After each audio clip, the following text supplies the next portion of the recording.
angry, Ozzy. Ozzy. Ozzy. Angry, Ozzy. Ozzy.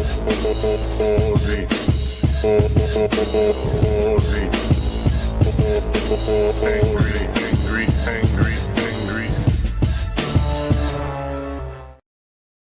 All right, here we are on a Tuesday night. Honey, feast your ass on this. Yeah, well, it's the feast of the ass, which, because of my juvenile sense of humor, I just find really, really amusing. Oh God, you already at the start of a stream. That's a bad sign. Oh.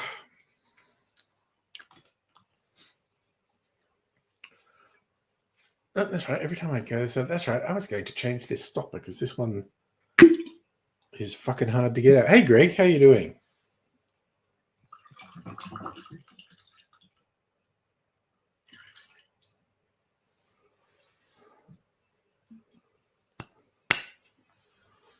Oh, I just remembered. I need to send some messages on the Discord. Just peel myself a bit of orange. Got any? Well, a little bit. Oh, yeah. Maybe one more bit of peel down here. All right.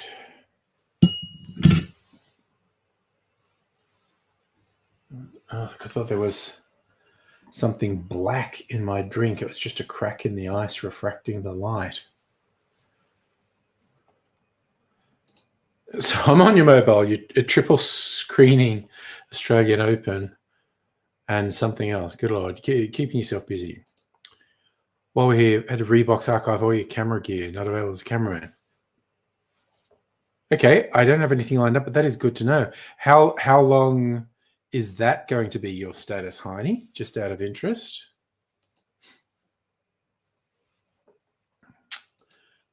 Weirdly relevant to a message I was going to send someone on the Discord. Not you, someone else. Gotta write this.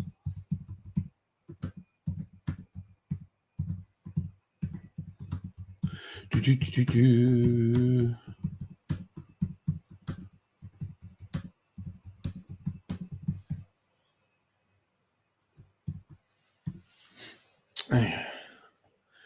And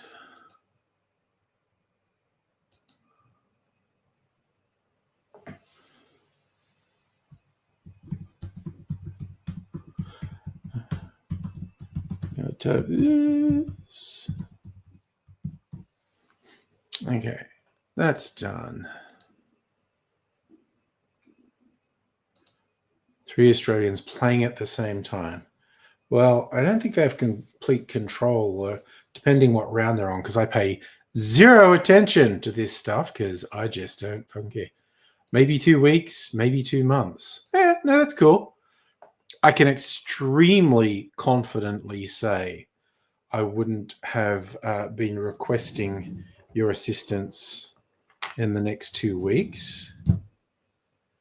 2 months, who knows?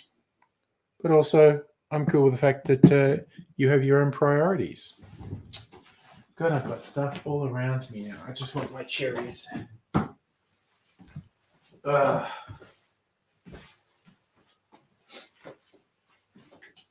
Finding stuff as I clean up and go through boxes.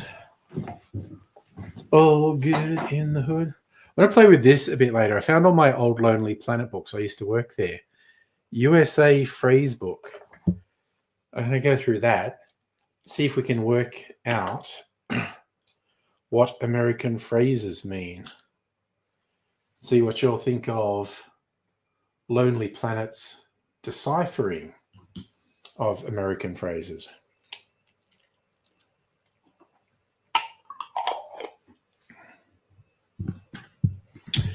Ooh, just moving stuff around on my desk. Where there is precious little room. Oh, dang.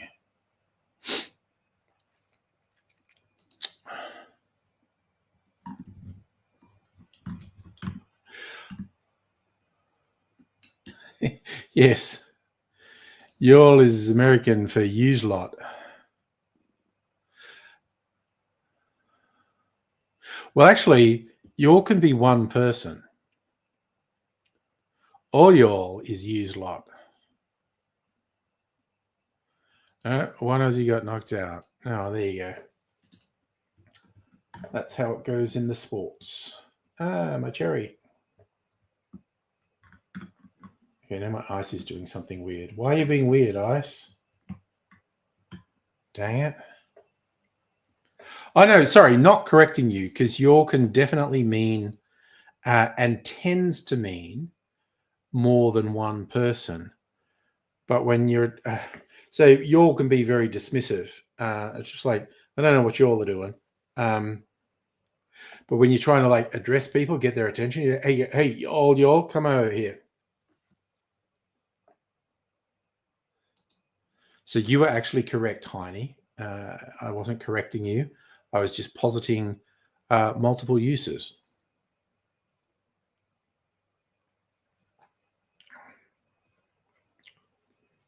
Oh man, that's mellow. One of my clarified cocktails. New to the Australian Open. Coaches can sit in a player's box or actual courtside. Okay. Oh yes, they definitely. They don't say ass. They talk about people's asses. And of course, there's a technical definition for an ass. I think it's a cross between a donkey and a horse. And there's a mule is something else. A mule is because of the genetics, mules can't reproduce.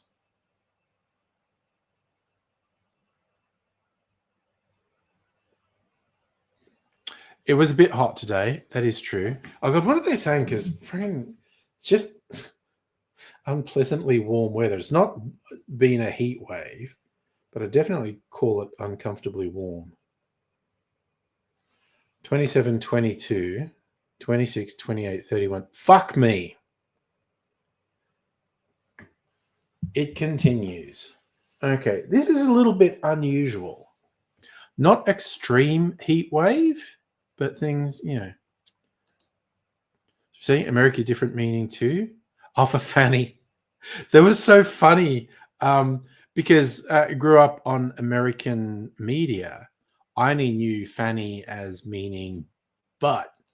I didn't know English slang, and for older Australians, Fanny was vagina. But once you learn that, those G-rated American sitcoms, where they're too G-rated to even say ass or butt, and they say fanny, those get very funny when they talk about how big someone's fanny is and how much time they spend on their fanny. It's like, oh. See, that's exactly what I did, Safa, when our house aircon wasn't working a few years ago. Went out and bought a portable one. UK TV shows, yeah, on ABC. All the UK shows were on the ABC, and the commercial channel. I was going to say channels. I grew up with a channel. Had all American media. Yeah, things like the Two Ronnies, Dave Allen.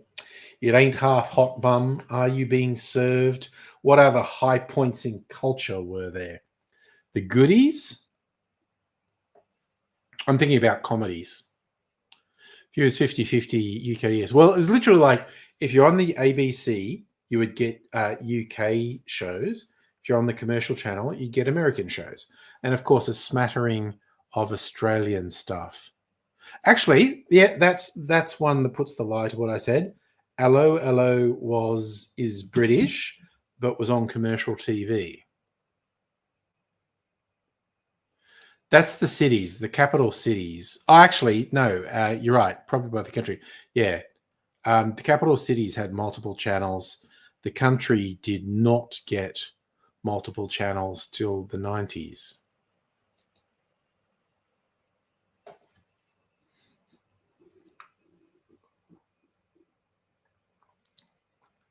Oh. And this one's growing on me. I was worried it was too bland. But you wouldn't know it was alcohol, which would get you fucked up because I don't know. I put a decent amount of alcohol in there, but it's impossible to be sure. Like that might only be one standard drink. I don't know.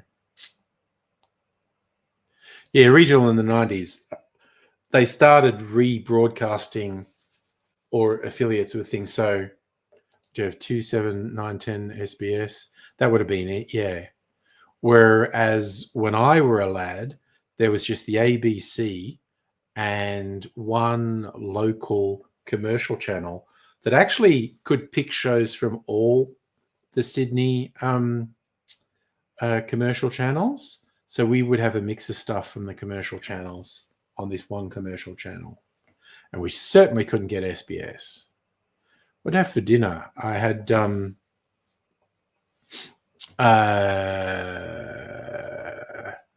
mini pizzas that I made from a cheese naan base. No, Prime was later. Win was around Newcastle. We had Mid-State Television, 689. No, we did not get Impaja. So I've even forgotten what the things were. But yeah, it was just sort of Midwest New South Wales. Saying Win was Wollongong? Yeah, maybe. I don't know. Ah, yeah, there you go. NBN. You're spot on, Safa. That is absolutely right. Win was Wollongong and NBN was Newcastle. Depending where you were in the country, in the Midwest, you would tune in on either Channel 6, Channel 8, or Channel 9.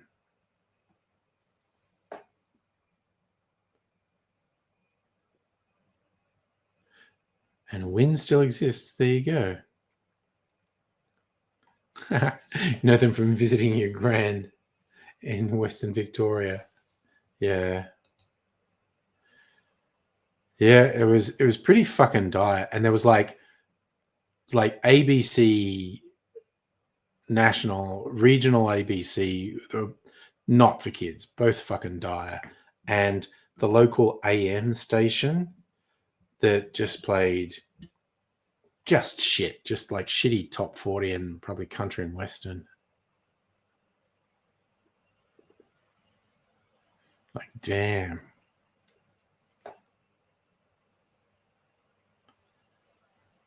Yes, digital was the big explosion, of course. What was really funny, there's like, because in the UK, they only had like 2 channels or something as well, and which was the famous line. Well, I don't know if it's a famous line. It's a line in a song in Pink Floyd's The Wall where the character Pink is sliding into mental instability. One of the lines is, I got 16 channels of shit on the TV to choose from. Because in the 70s, where they had like 2 channels in the UK, there was 16 channels in the US. And of course, then cable came and it all exploded and there were hundreds of channels in the US. Yep. Multiplying like goddamn rabbits or vermin or some such. I still marvel, it'd be on Foxtel, which has, I don't know, dozens of channels. And at certain times of the day, I'll go, is there anything on? And I'll literally go through all these channels and go, there is nothing on any of these fucking channels I want to watch. I get really disturbed because I got all the movie channels and like 12 movie channels. And if I can go through 12 movie channels and not find something I want to watch, that's fucking dire. But, of course, stream everything now. So it's a moot point, even though they still have scheduled programming. You can watch stuff anytime. Got digital in 2007. Stopped using antenna, switched to internet TV. Yeah. Oh, I can't fucking stand ads now. My God.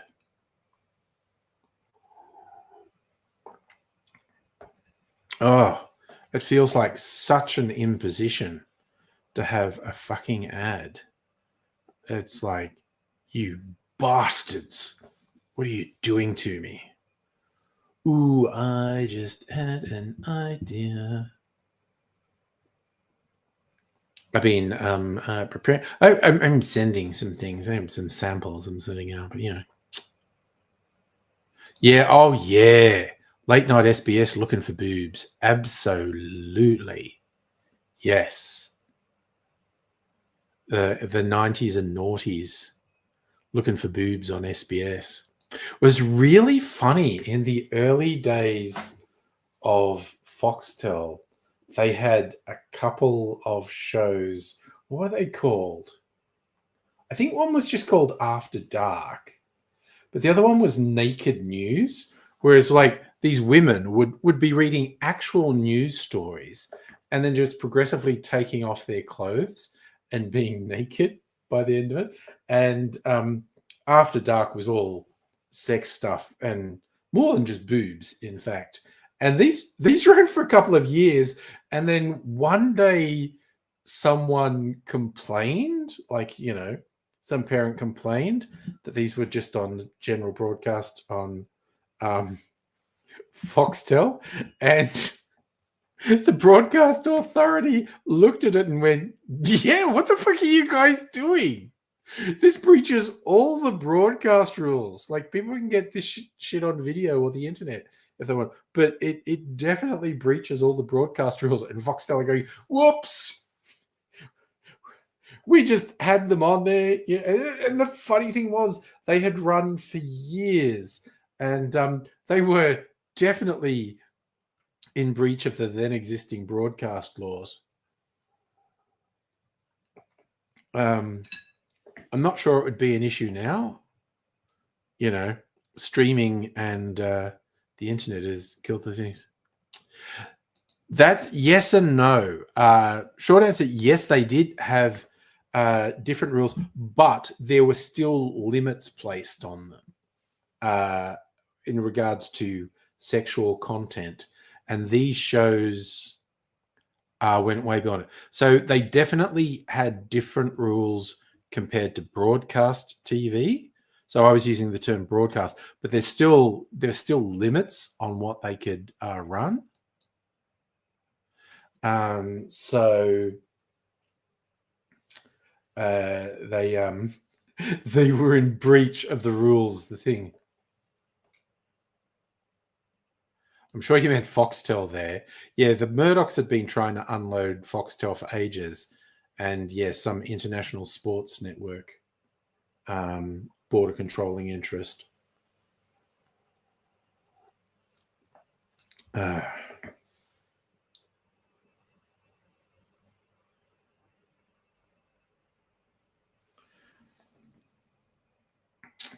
Anyway, USA Phrasebook, open to a random page.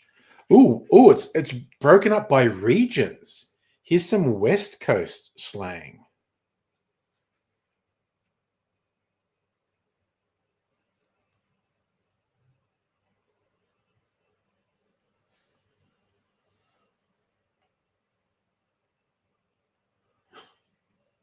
The Chronic. That's what I actually know. LA gang term for marijuana.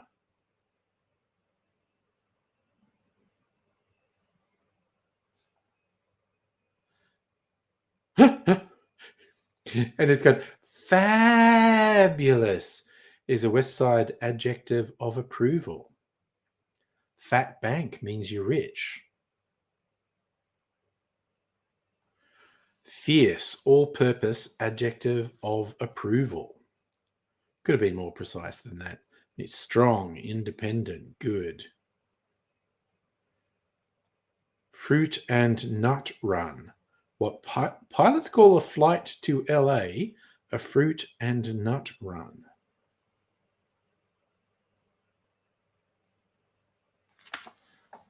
There you go.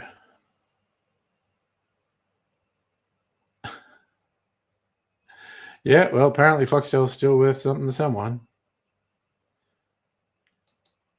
Which one was the Dr. Dre, the Chronic? Was that a Dr. Dre album? God, isn't he another one we found terrible stories about? It's like there's no one in entertainment or the arts who isn't a fucking monster. Oh, by the way, Home for the Elderly. I don't know if you saw, I did mention on the Discord, I found my 7-inch vinyl just right for a dang new playlist.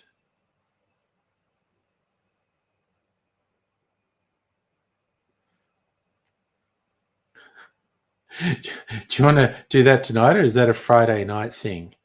Going through and building another playlist.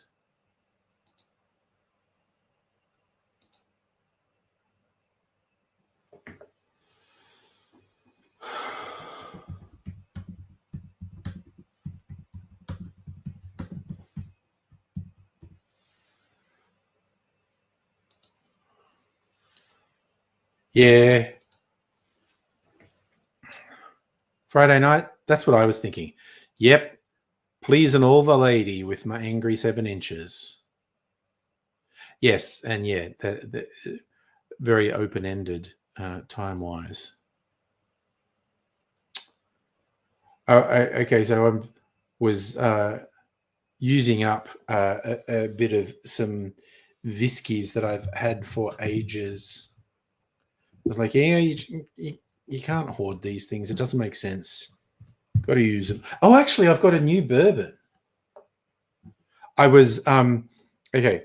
Little trivia. There's a strong Jamaican rum called Smith and Cross. A very funky, high alcohol Jamaican rum, and it's a whole thing of the other YouTube cocktail channels I know when they do live streams. Got to round out with something with Smith and Cross, and it's very hard to get Smith and Cross in Australia. To the best of my knowledge, only one place is selling it, and they haven't had it for more than a year. And I was almost out of Smith and Cross, and they finally advertised this week, oh, we got Smith and Cross back in. And I went, okay. So I'm getting another bottle of Smith and Cross, and then I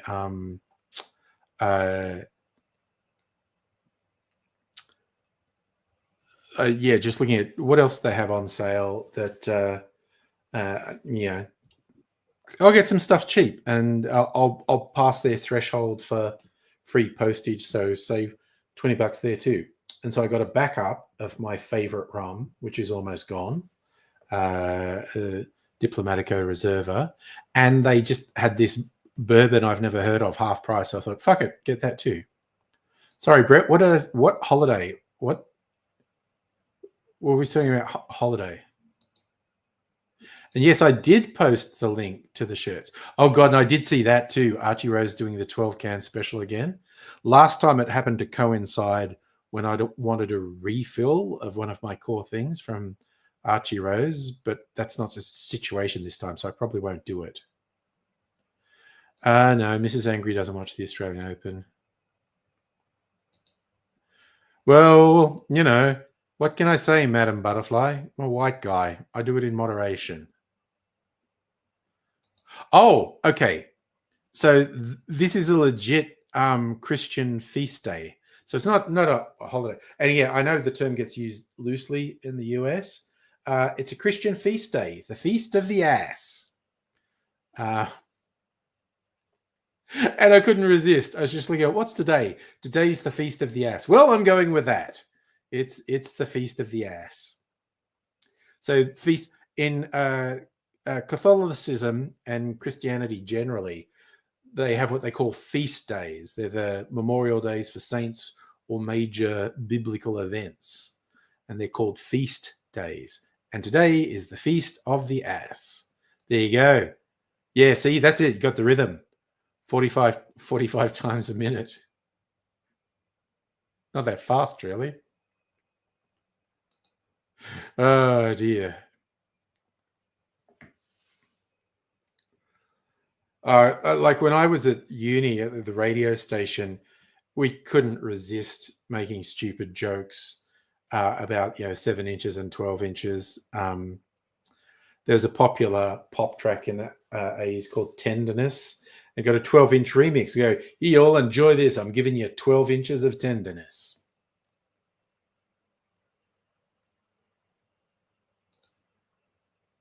So, Brett, if ancient people knew how we do it, they probably just stuck with donkey. Yeah. Lots of biblical references to asses. Hannah, hello. How are you? So I think I'm going to taste my new bourbon.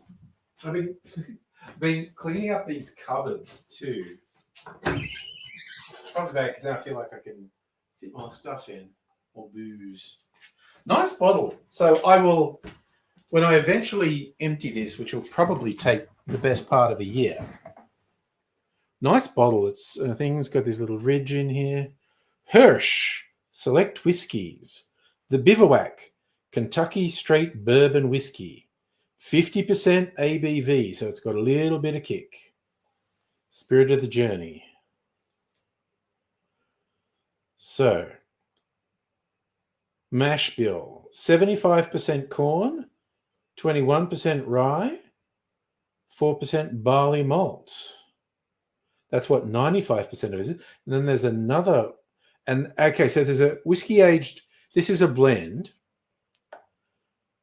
95% of this is a 3-year-old whiskey that's 75% corn, 21% rye, 4% malted barley, but it's 5% an 8-year aged whiskey that's 72% corn, 13% rye, and 15% barley malt. That's fun that they don't often put that on. Crocheting an apple. Nice. Oh, is that a thing? Recycling old toys at Big W? Yeah. We're trying to recycle a bunch of stuff as we clean up. So yeah, this was a decent price because it was half price. Wait, where's the dotted line? There's usually a dotted line where it's supposed to make it easier to get this fucking plastic seal off. There we go. Got the little bit of ASMR there. Okay, where's my tasting glass? I should have got my tasting glass while I was standing up. Okay.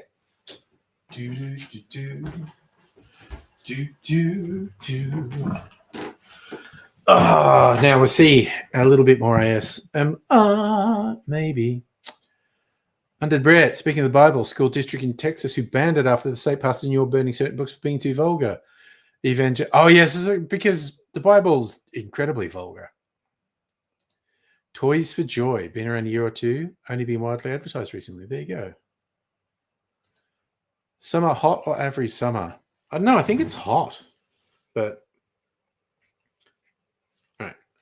First pop of the stopper. That was fairly subdued. Now, I don't know if this is going to be, it's a very interesting shaped neck, so I don't know if it's going to be much glug glug. Let's see. Little bit of a glug. All right. Let's put that back there.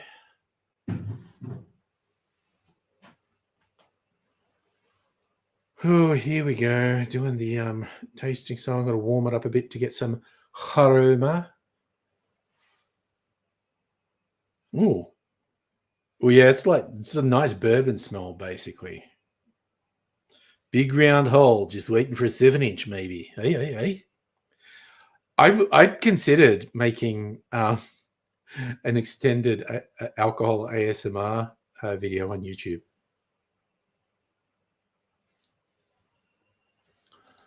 So people can drop off old toys. Anything can be donated to Salvation Army. Anything can't be donated can be recycled, said to be recycled. Good to see how much people make use of the program. That's good. I didn't even know about that.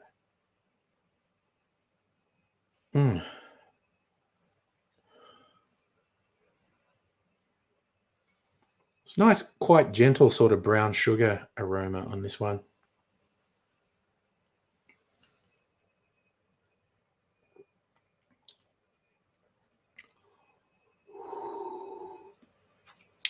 Little tingle on the tongue. Quite warm going down. Be good for cocktails, this one, with a 50% ABV, just a bit of extra kick.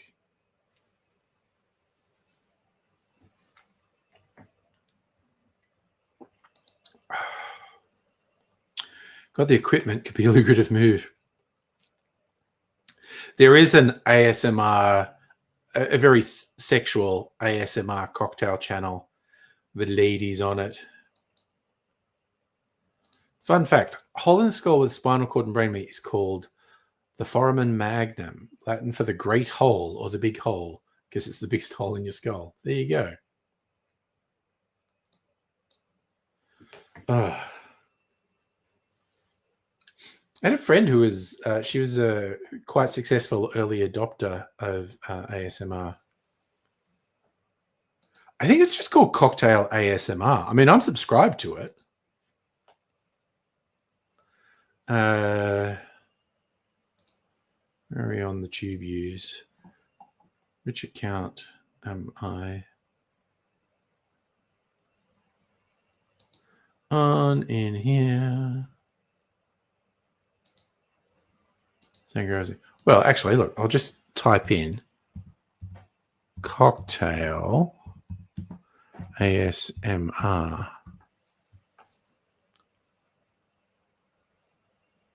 Oh God, there are these videos with this Japanese bartender who fucking he eye bangs you while he's making drinks.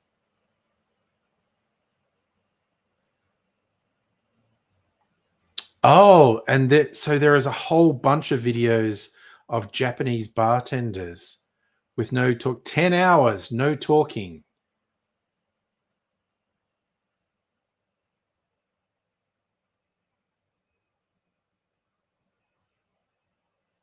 Well, interesting.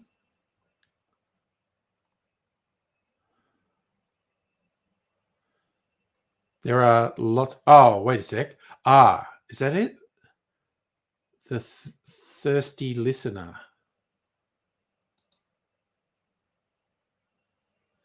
Yes. Okay. So the channel I was thinking of is called Thirsty Listener. With the ladies making ASMR noises when they make cocktails.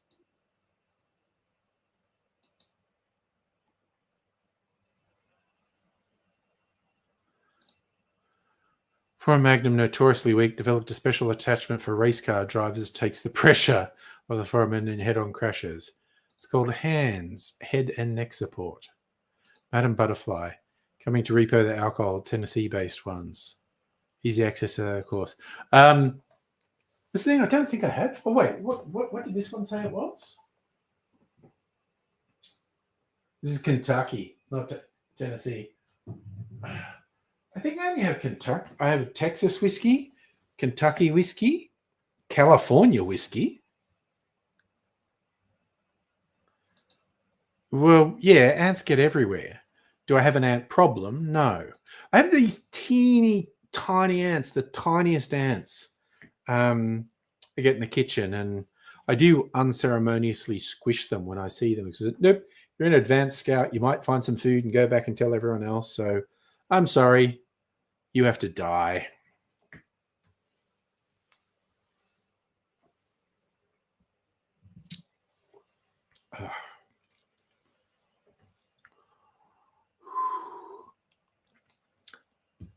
That's got a bit of bite. I'll work out what cocktail that would be. Not that much rye in it, but it's got a real sort of spicy note that rye often gives whiskey. The whole itself isn't structurally weak. The weak point in safety because it's a point where some pretty important soft structures meet some very hard structures. Yeah. A place that you don't want to place stresses or impacts on, essentially. Now, I was going to make a friggin' old fashioned with something else. Do I want to?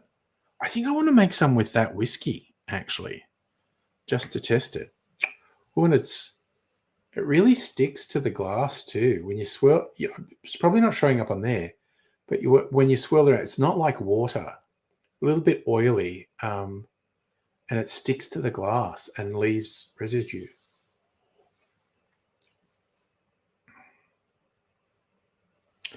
It's got sort of slightly bitter chocolate flavors in there too. So yes, it's your spinal cord whipped against the sharp edge is not what you call a good time. Yeah. She said the bone around the foramen's weak. A basilar skull fracture. It means base of skull fracture. Yeah. All right. You know what? I am, just for fun, going to make an old fashioned with this whiskey and see what it tastes like. Okay, if you get the special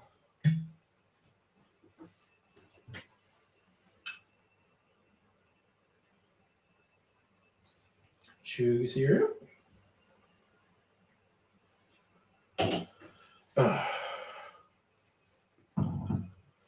And the special whiskey.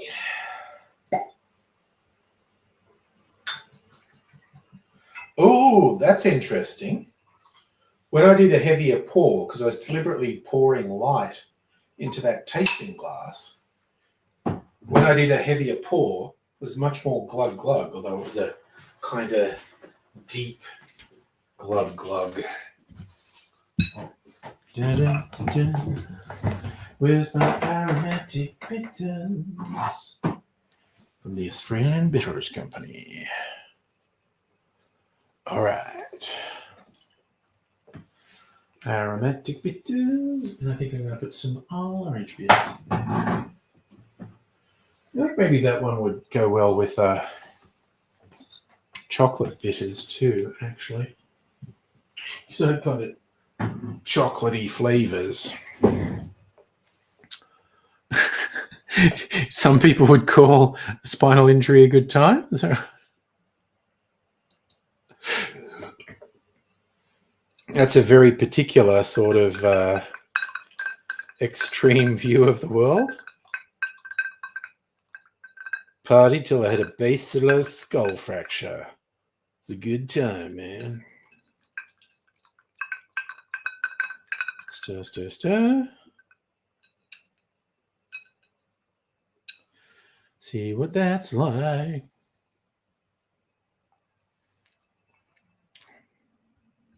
Ooh, oh, oh yeah. Damn. Oh, that sugar syrup works really well with that whiskey. Damn, that's a freaking good old fashioned, if I say so myself. Oh, those playing along at home, like I made the dragon fruit cocktail the other night, the one night in Bangkok. I kept all the peel and I made a syrup with it, just covered it in sugar. And it took longer than usual. Like most fruits and stuff, when you put the sugar on them, it'll liquefy it in the first day. Basically, we left it like 2.5 days till it got really liquefied.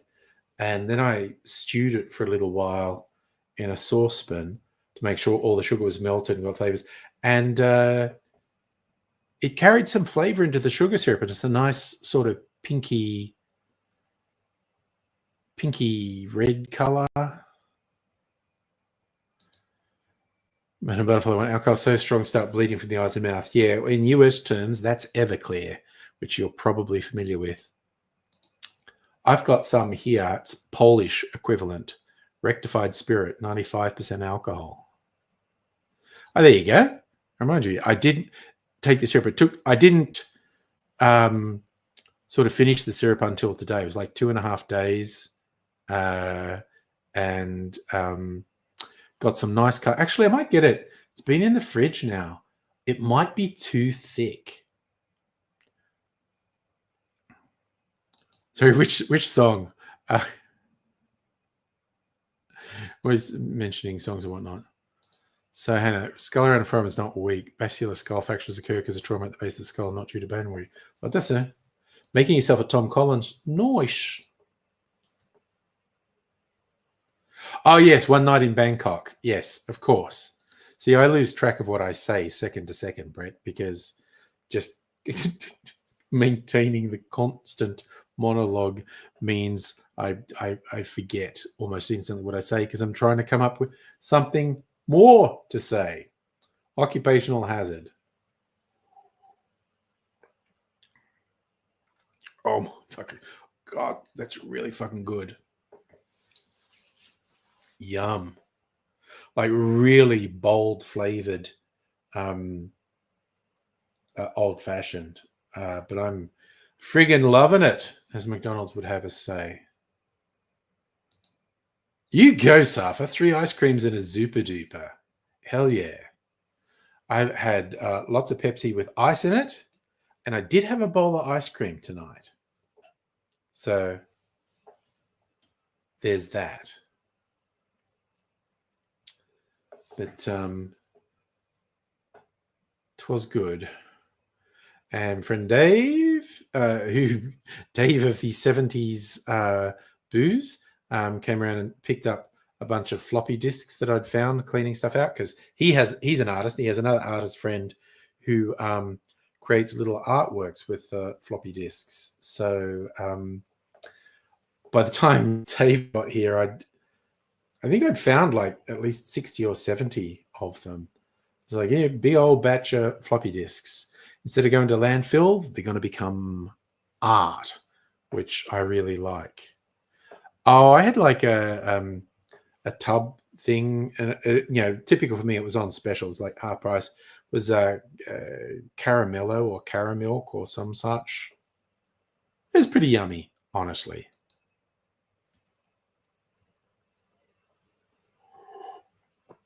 Caramel and vanilla, but fuck me, that old fashioned is really good. Okay, that whiskey makes a really good old fashioned. Damn.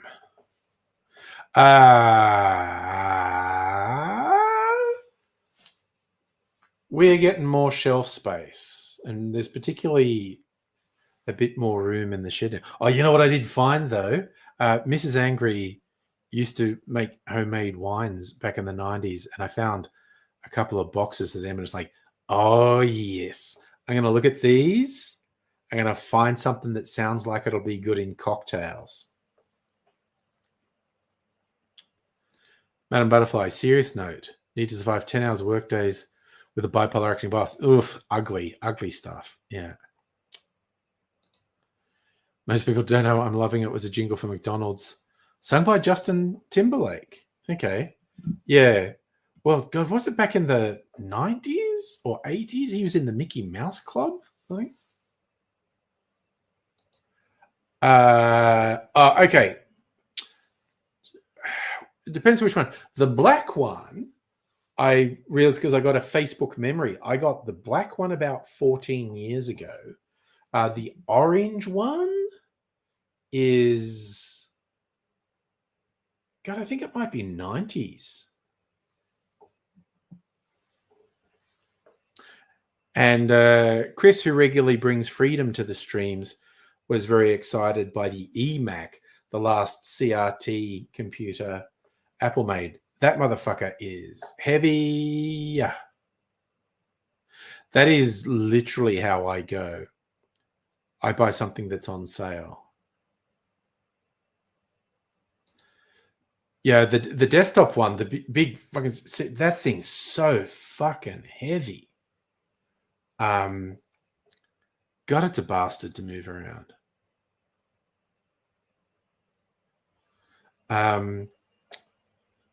Actually, you should look it up. Orange Apple iMac.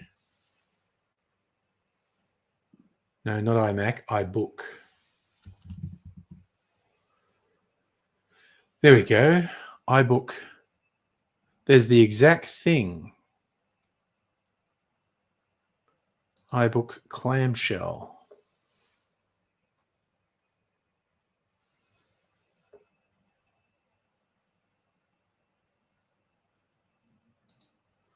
Someone's selling one for how much? The eBay wants you to friggin' pay for something.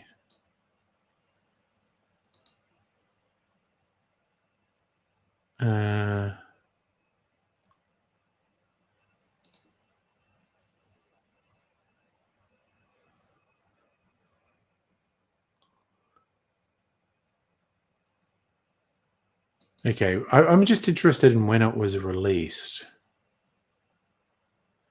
Features, blah, blah, blah, blah, blah.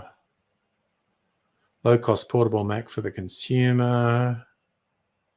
Lacked firewall, wire, video out, even a microphone. 1999, 2000. So it's from about 2000. So the orange clamshell is about 24, 25 years old. The black iBook is about 14, 15 years old.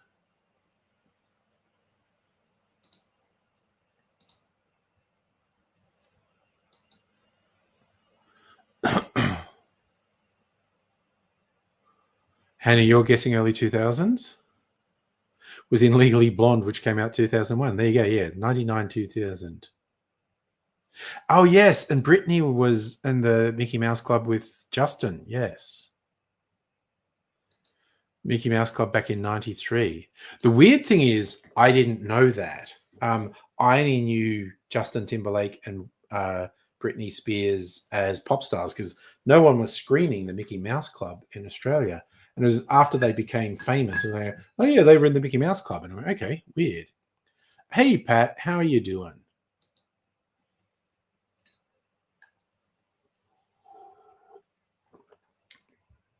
And I think the eMac is which is the desktop one, the big heavy desktop bastard, the last CRT computer Apple made. I think that's early 2000s. I wish I could find someone who wanted them, honestly.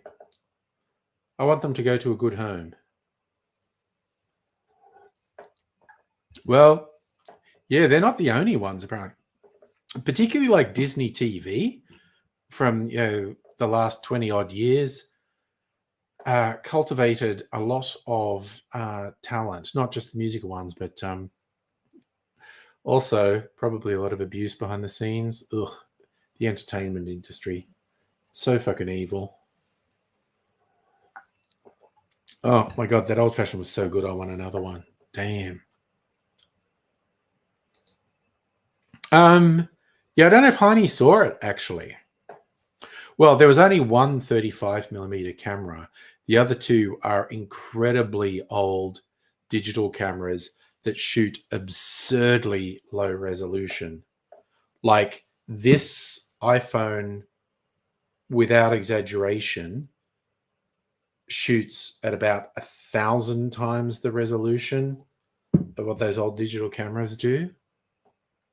Like, in fact, the first one, which is one of the Casio digital camera, which was one of the first digital cameras to exist, it's just, God, I got to see if it works, how low it is. See, I can barely be fucked going on eBay. I just want to stumble across someone who wants them.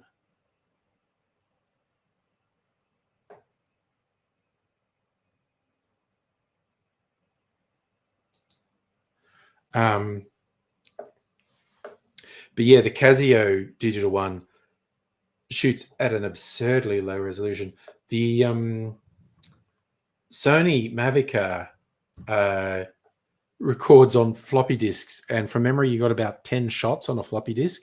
So that makes them about each image about 100 kilobytes, and this shoots individual images at 2 or 3 gigabytes. Or is it megabytes? Sorry, not gigabytes. Actually, okay. What am I doing? Oh no, I'm just gonna test something.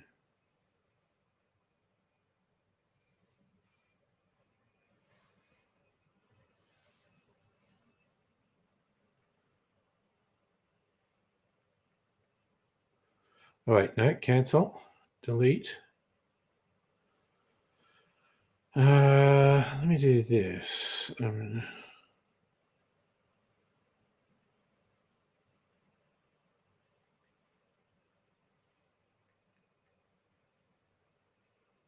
Okay, 2.2 megabytes. So, okay, 1,000 times was an exaggeration. This shoots at 200 to 300 times the resolution.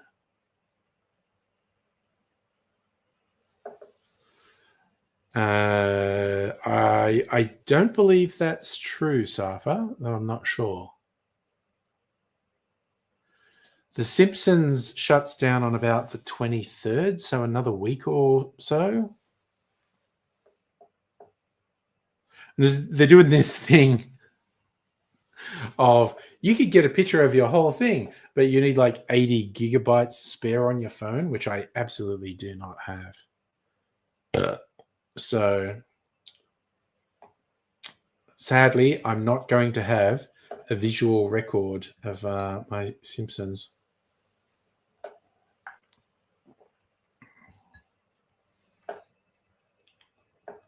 But you know, it's one of those things. It's ephemeral.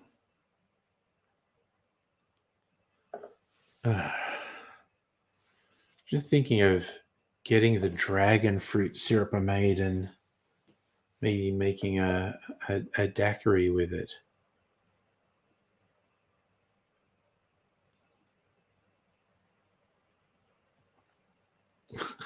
I absolutely could screenshot it, and I would have to take about minimum 50 individual screenshots and then splice them together for an image. And now we ask ourselves the question, can I be fucked doing that? And the answer is no. No, I cannot be fucked doing that.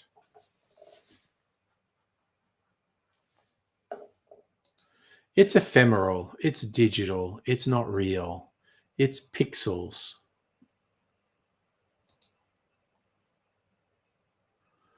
Do do do do do do do.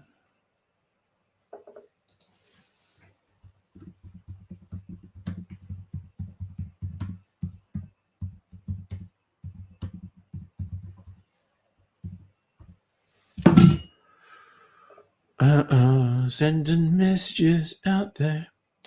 People do pay for pixels. I have paid for pixels, and it's always kind of annoying when you do, and the company behind it just stops supporting what you've paid for, and it's gone, and it's just like, well, fuck you guys, honestly.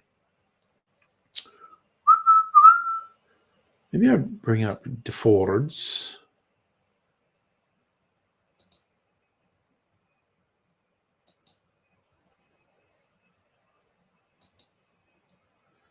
Dress up your pet day. Okay. Cocktail finder.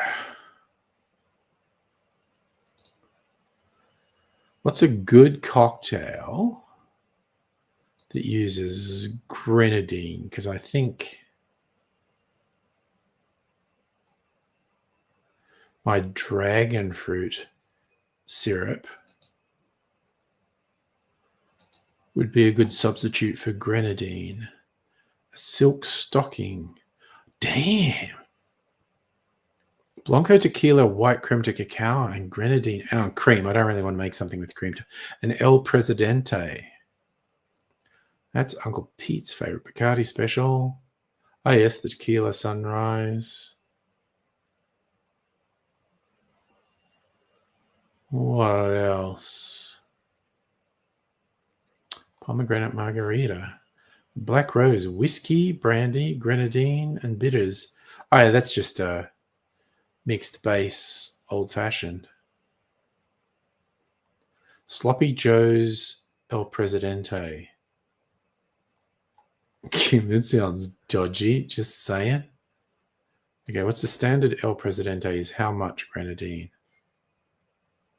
Oh, just a bar spoon. Not even. Ugh.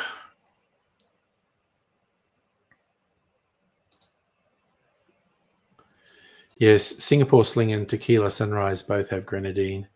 They're also a bit more. Neither of them are particularly good drinks, basically.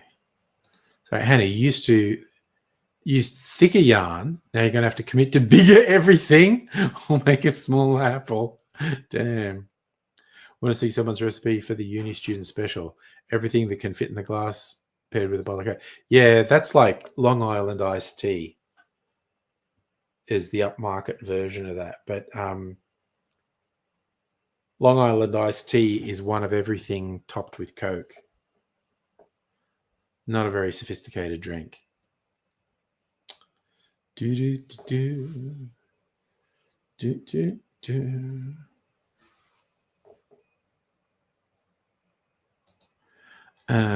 What was I thinking here?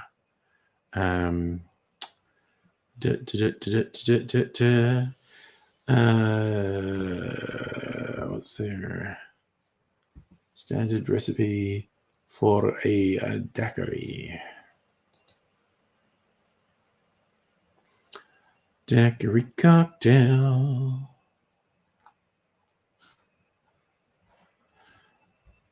Difford's recipe gets the top listing. Why not? Rum, lime juice, 10 mils. Yeah, that's a decent amount.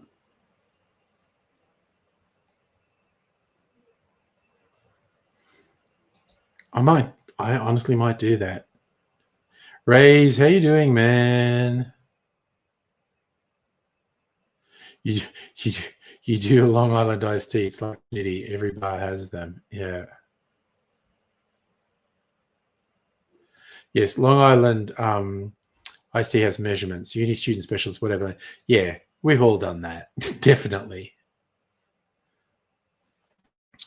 I think I'm going to make a daiquiri and use this dragon fruit syrup as sweetener, which means I've just got to go out and get it and the lime juice, which will take me less than a minute.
Okay.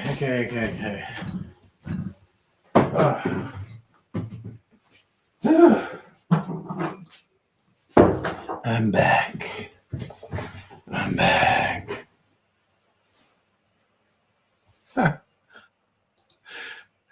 It's the thing of knowing medical stuff. Pre-med or Wikipedia? So speak in Discord of your pears and Swiss cheese to half apple ratio. I think you need a smaller apple. Okay, I need to see this. Where is it? Oh my God, that's so cute. I have to show this. Okay. So, where are we? This is Hannah's crocheted pears, crocheted Swiss cheese, and half a crocheted apple. That's so cool. And you have a bachelor's degree in health science, majoring in public health, did 3 years of anatomy and physiology. Thought you had some professional stuff. For context, you're making the hungry caterpillar and his food for your nephew. Nice. Okay, we're going to show this off. This is the dragon fruit syrup I made.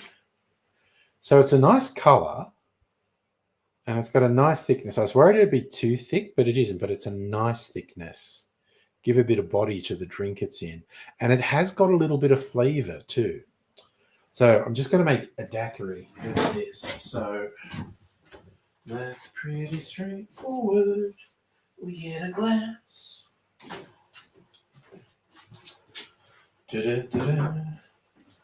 Just double checking these ratios. What's the Difford's golden ratio? 15 and 10. Okay. Yep. This will take about a minute. All right. Ooh, maybe use up the last of this Jimmy rum. In fact, yes, that's it. All gone. I want a little bit more white rum than that. What other white rum do I have? All right. Well, looks like a journey to the mysterious cupboard of mystery. Where's the white rum in here? Because I know there was some. Oh, there it is. I see bricks. Bricks Cane Spirit. That's gin. Cane Spirit from Bricks. Alright.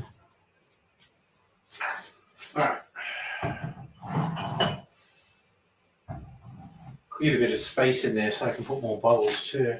Not that I can get more bottles, I should have less bottles. I need to stop buying things. Anyway, a little bit more white rum.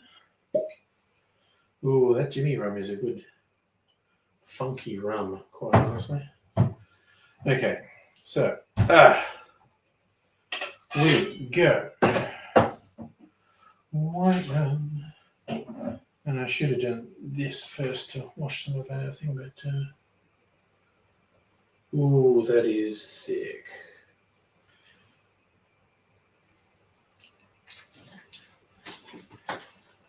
And that is tasty. Big gulp of that in there. I'm going to put my lime juice. Got my lime juice here. Lime in the coconut. Break it all up. I said, doctor, oh, where's my tiki bitters? 1 dash of tiki bitters. Let me get this straight. You put the lime in the coconut and drink it all up.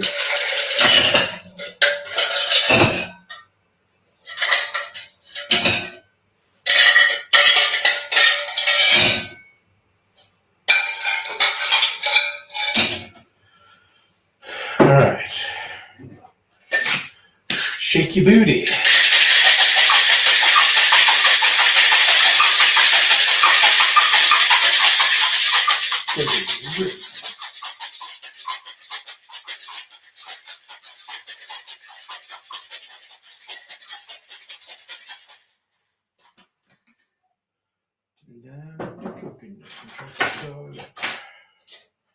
Okay, I'm gonna fucking sleep tonight after having. Ooh, look at that.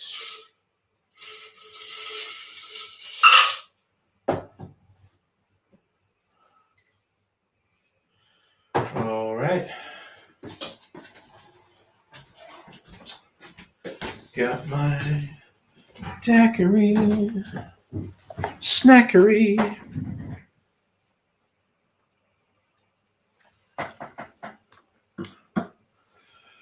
Oh, yeah. What did I miss? What chicanery is going on here? The tall glass is a highball. Yes. What's Squid Game season 2?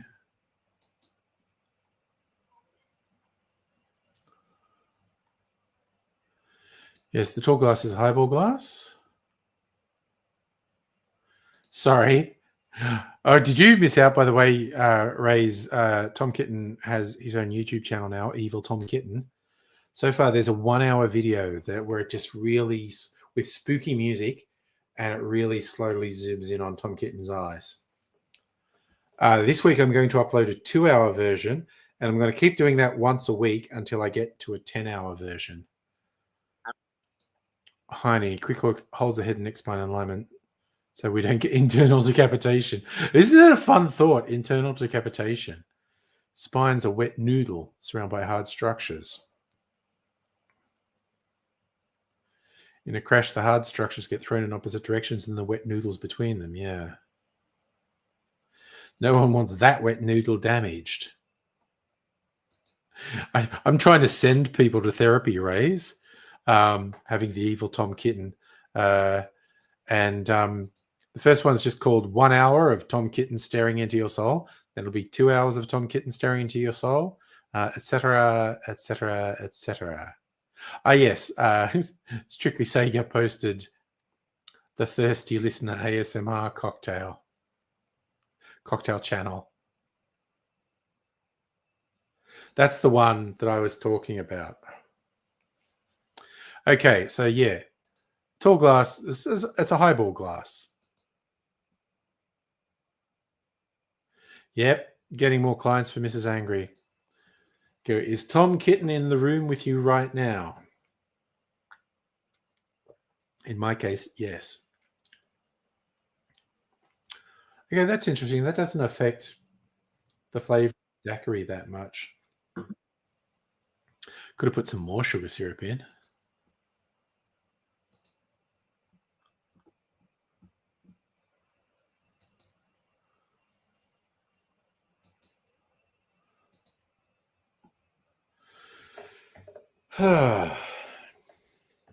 Oh yes, I did see. Yeah, if you want to see the end goal of what Hannah's doing, it's on Discord. I think most people would be familiar with the kids' book, The Very Hungry Caterpillar. A physical Very Hungry Caterpillar is very cool, though. I like it. Gonna sleep tonight. Ooh. Oh, I love a white rum with flavor, because some white rums, particularly the ones that are big commercially, are barely any more flavor than vodka, and that's almost their selling point. I like white rums with a bit of flavor. That Jimmy rum has some serious funk in it. Rays, you've been looking at how much it costs you to build an evil villain skyscraper HQ. Yeah.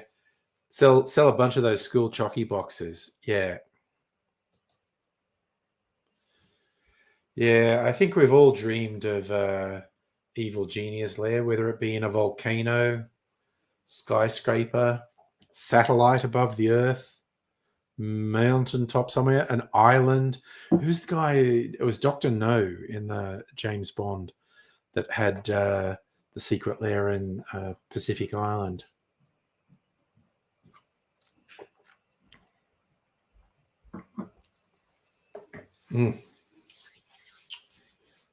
All right. I was thinking of, I made an infinity whiskey bottle recently. Thinking of doing the same with rum, like doing a blend and then putting it in a barrel for a week or so, just to get all the flavors to blend and get a bit of character from the barrel.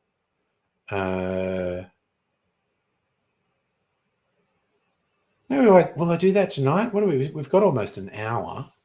It's a fun thing I could do. So you were the kid who knocked off a bunch of chocolates from everyone's boxes and managed to sell all of yours. Nice.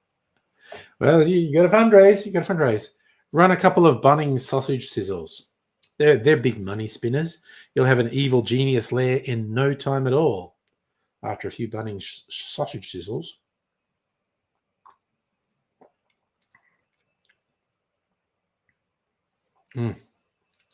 That's some good shit.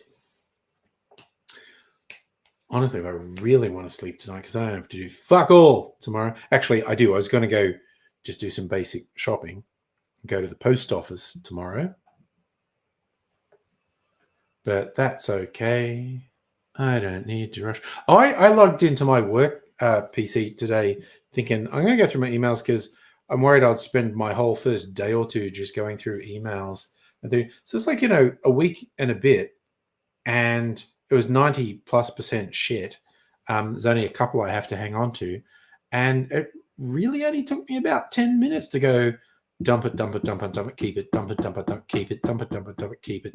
So I'm like, I was really stressing, and I was thinking, at this rate, when I log in, when I go back to work, it should probably only take me half an hour to clear it all. So I'm not going to do it again, I don't think. I mean, maybe I will. I don't know. Bought sausages at Aldi. I got some sausages in the freezer, actually. I tossed up having them tonight. Yes, I believe there is more from Celtic in the post box, and maybe something from Home for the Elderly as well. So I'm going to go and check on it tomorrow. I'm also sending some stuff off. A thank you to Celtic King, and thank you to me and Home for the Elderly just sending stuff back and forth. Yes, lowest prices are just the beginning. Oh my God. There's a comedian I know in Melbourne, someone I met through AIDSy, and I actually had him on my YouTube channel in the past. Xavier, I was going to call him Hollander. Oh God. Now my fucking brain has fucking seized up. Xavier Michaelidis, that's his name. He's really funny. His shows at the Melbourne Comedy Festival have always been an absolute hoot.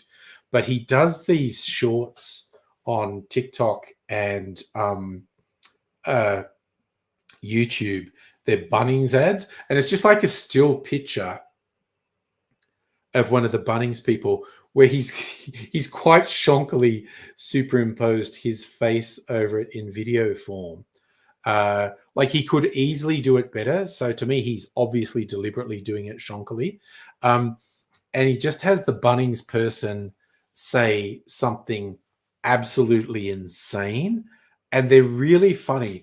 But to me, the funniest bit is at the end of every video is the Bunnings jingle. Bunnings Warehouse, well, the lowest prices are just the... And that's what makes it really funny to me. That he has a Bunnings person just saying absolutely unhinged shit and just going on and on and on. But then it finishes and the Bunnings jingle plays. And that's always funny to me. Yeah, don't send mail bombs.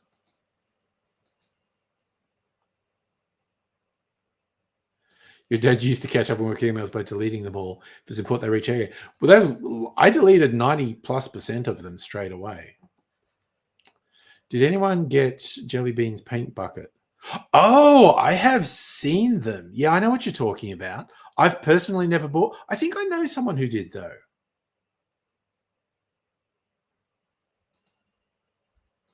Greg, you went to the Bunnings guy. Awesome show. Oh, yeah.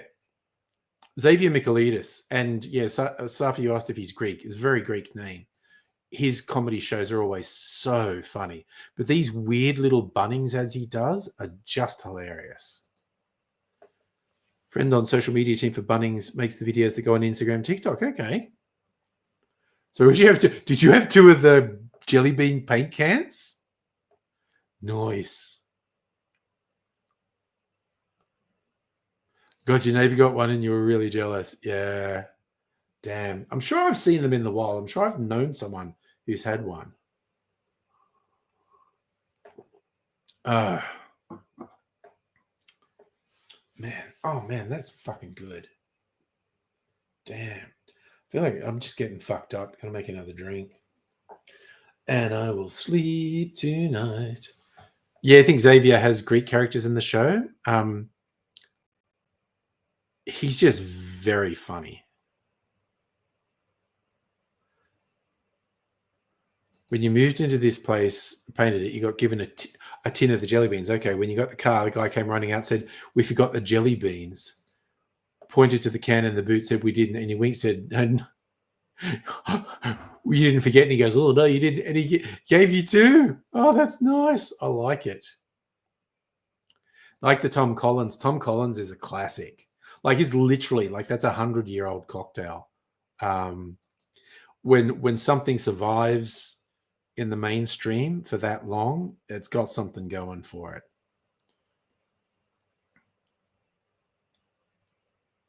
Yeah, fuck it. I am making another drink. I'm just in the fucking mood. Looking for hype. Oh, okay. So, you know what? I don't know if I've even used them in a video. I should. I've got a series of these glasses. Yeah, I think it shows up. Where can I put it? Over here. You see there's like etching around this glass. Really nice like lacework etching. This is my double rocks glass. This is a huge rocks glass. I also have martini glasses with that etching. Nick and Nora glasses, which is the little coupe sort of things. And my most recent purchase, I have highball glasses with that on. I don't think I've even used them because I hardly ever make highballs for my channel. But I think I'm going to this week make a Paloma with the grapefruit cordial. Oh, oh my God, hiccup. Sorry. So, Hannah, at the time your mum worked at uni residential college, took them for the students. They whole Canada students will do that shit, man. Uni students will. I remember reading a thing.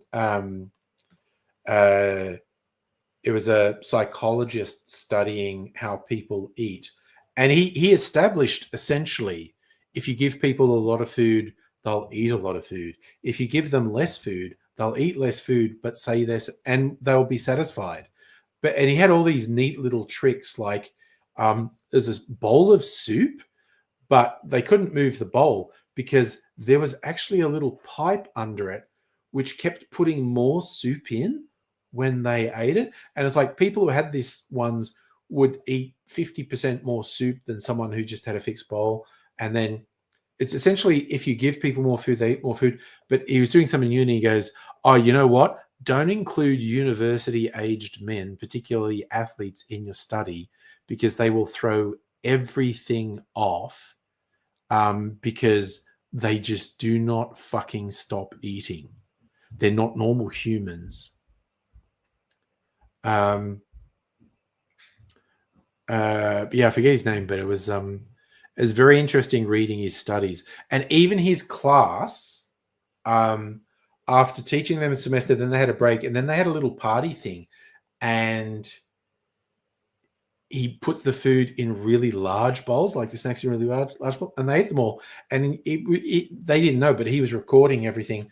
And then in a class, he showed them how much extra they ate just because he put stuff in big bowls, and they were full of excuses like, "Oh, I'd actually worked out that day." No, it's basically, if you give people more food, they'll eat more food. Hannah, the two biggest eaters at residential uni college, male athletes and women. Yeah. Uni students basically throw it away. Yeah. The girls can put it away. Yeah. But that's what this guy said. He's like, yeah, don't include uni students in your studies because they'll throw everything out because they just don't fucking stop eating.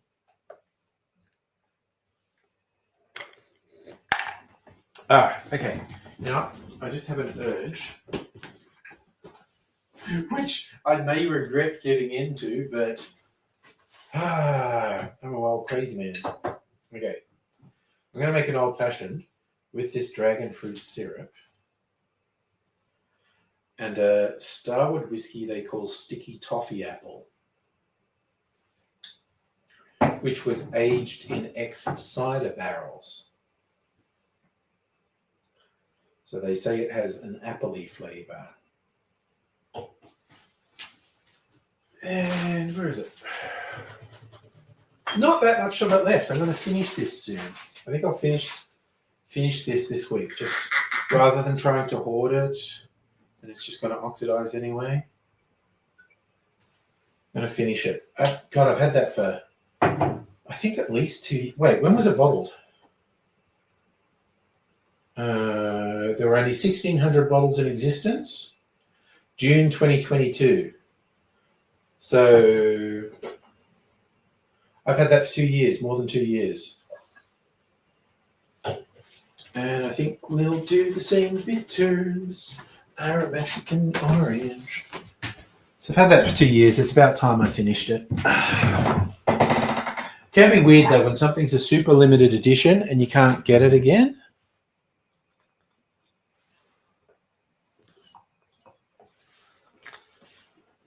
It can make you want to hoard it, but I'm a big believer of it should be enjoyed.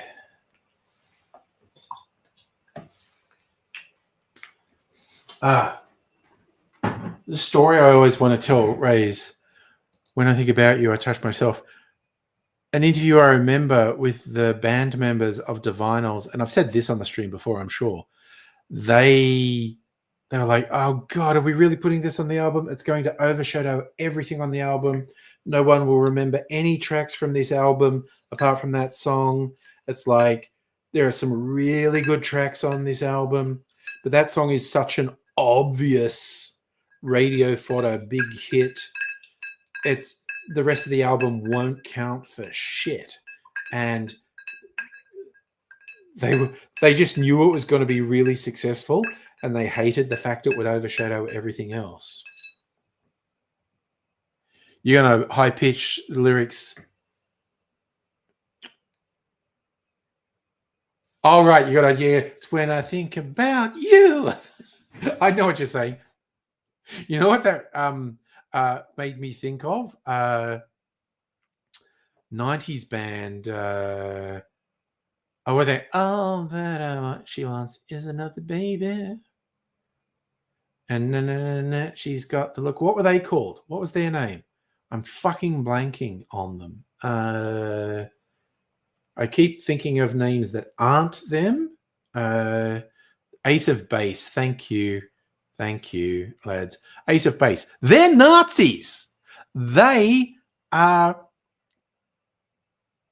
Yeah, everyone knows Ace of Base. Did you know they're Nazis? In the lyrics and in the things they say, they promote far-right white supremacist ideologies. That was a fucking surprise. Yeah, of course we talked about it before. No, they fucking are. They're fucking Nazis. They fucking are.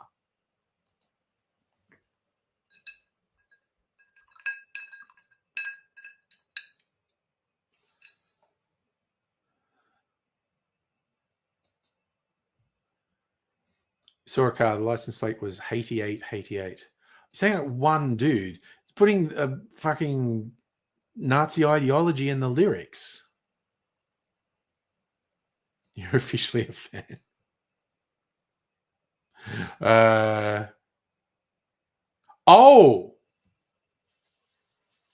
You reckon the 8 was the HH? Okay. So that's essentially HH. So you think they were a Nazi? Because, yeah, Nazis like to use 88 because H is the 8th letter of the alphabet. So when they put 88, they mean HH, Heil Hitler. So you'll often get Nazis' usernames will have 1488. 14 is the 14 words, which is a bit of Nazi propaganda. And the 88 is HH.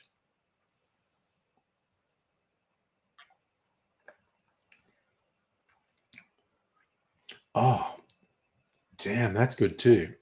It's really different to the other one I had. Damn. Damn, Daniel, back on the white vans. I can't help it. I always say the same things. And I always talk about things again. Well, I'm going to say, hopefully the older you're saying there was only one dude was a Nazi. I go back to the old German saying about, like, if you have 12 people at dinner and they invite one Nazi to sit at the table with them, how many Nazis are at the table? 13. It's like if you're in a band where one member actively promotes Nazi ideology and the lyrics in your songs promote Nazi ideology, you're all fucking Nazis. Yep, that's it. The 14 words. Yes. That was a fun thing. People on Trump's staff in his first term kept working into communiques, which I'm sure Trump was unaware of, but they kept working references to the 14 words into his official communiques. And I'm quite sure he didn't know.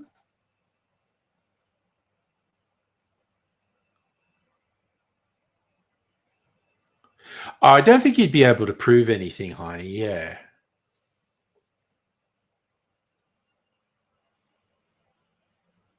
Boys in Town. That was my high school classic. Too much too young. Get me out of here. Fucking loved the Divinals in high school, honestly. And I definitely liked Boys in Town way more than I liked I Touch Myself. Was it a man created 14 words? Was a wonderful chap. The leader group poisoning the.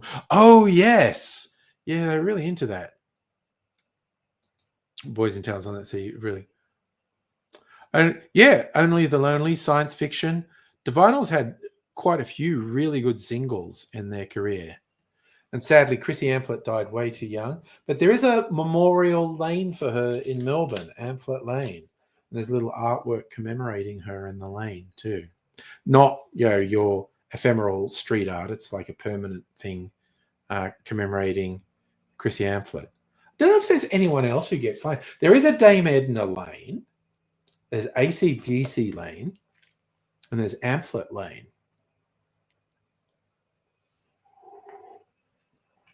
Oh. Don't know if there's okay. Now, I'm going to go back to my USA phrase book, see if I can find psychobabble. Oh, wow. There's a section on psychobabble that Americans like to talk with.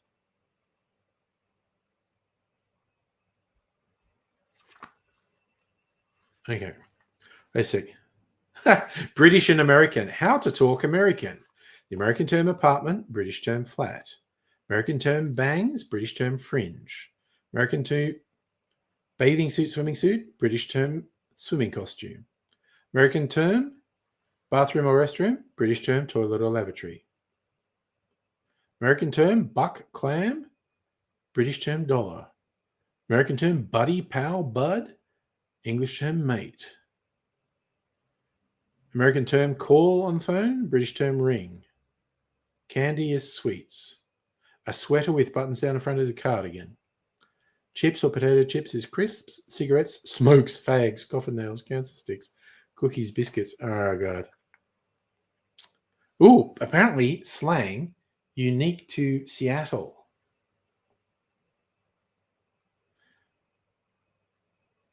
Calvinists, a term coined by the late Kurt Cobain for disciples of indie label pioneer and beat happening frontman Calvin Johnson of K Records and nearby Olympia. There you go. A bumbershoot, English term for umbrella, name of popular arts and music festival held in September. If they're carrying a bumbershoot, they're not from Seattle. This book is so weird.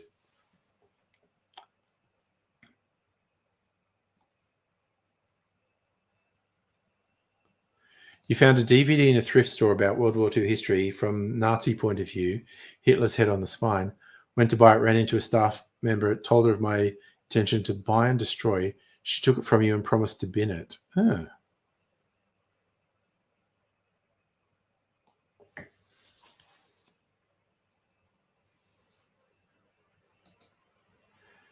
She can't finish it. Oh no, if the Kiev's pink. Oh no. No, that's not good.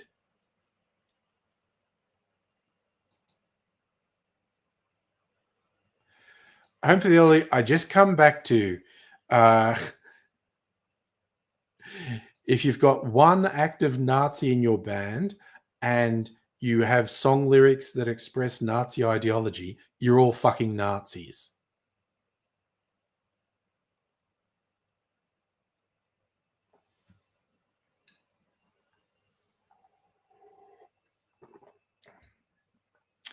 Their lyrics have anti-immigrant stereotypes in them. They're fucking Nazis. I don't rush to defend and make excuses for Nazis. Ugh.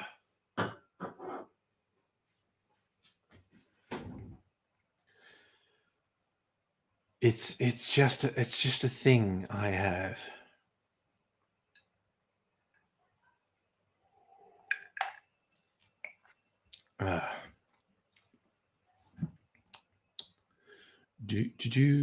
Sorry, I was just gonna look at something.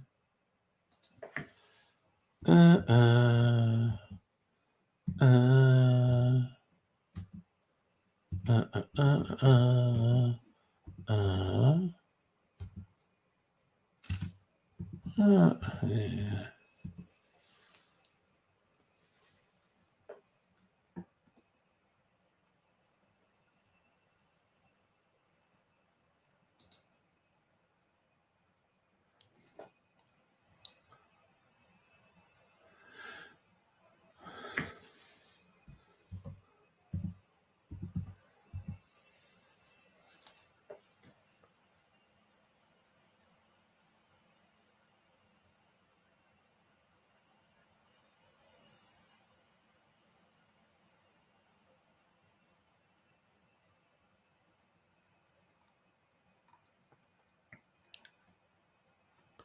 Sorry, I'm just looking things up.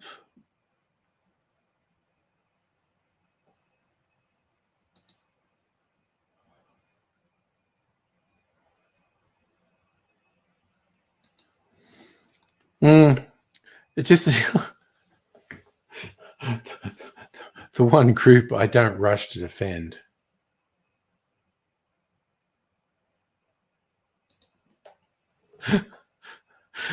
I'd go with Guns N' Roses are definitely appalling people.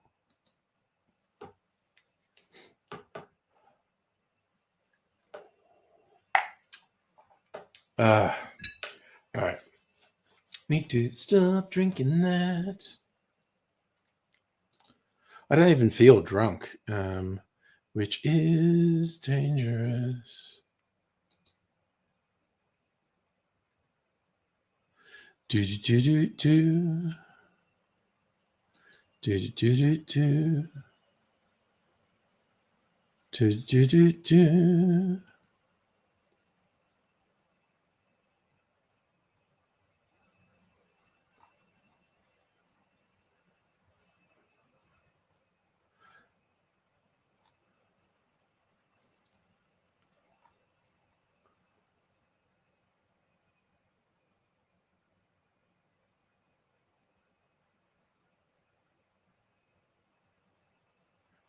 Okay, I'm looking at someone's opinion. This is on crack.com, which you can take with a grain of salt.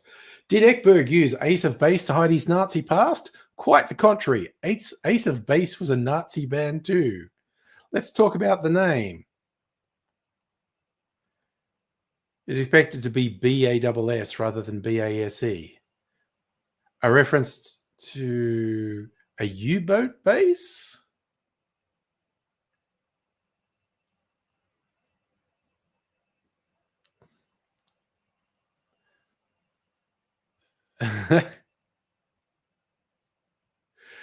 Because this base was where Germany's top U-boat captains carried out their missions, it was often called the Base of Aces.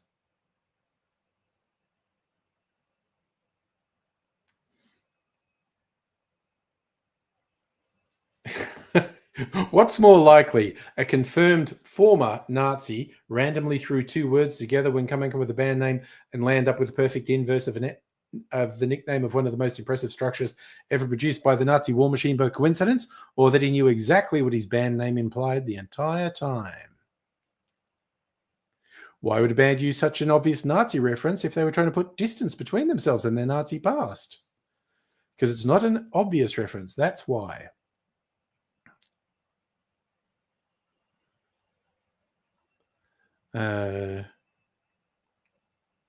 Wait, there's more. Happy Nation. Does the word nation make you... all right. Let's see. This is... I'm going to... On the wings of an eagle, with God's help, I was there before everyone. In the meantime, I'll kill you. I think it was there before everyone.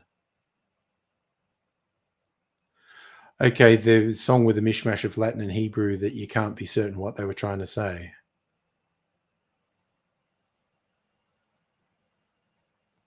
I don't know. I think they have to, basically, I think they have to prove they aren't Nazis rather than I have to prove they are Nazis. Citation needed. Ace of Base was inspired by Motorhead's Ace of Spades.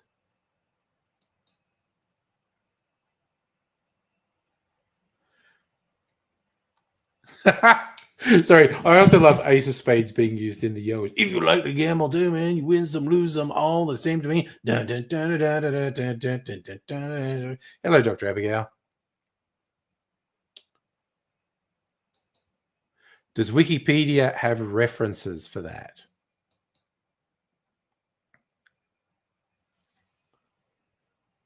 And what would be interesting to me is at what point in their career did they come up with that excuse?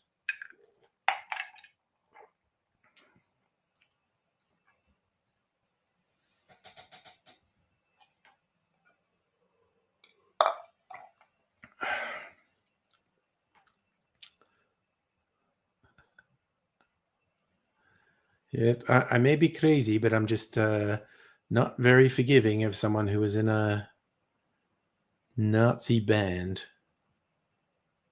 And yes, young people do stupid things like dress up as Hitler on their school muck-up day. So everyone should be able to come back from stupid shit they did when they were young, but being actively involved in the Nazi skinhead movement, that is a big one to come back from. So, who knows?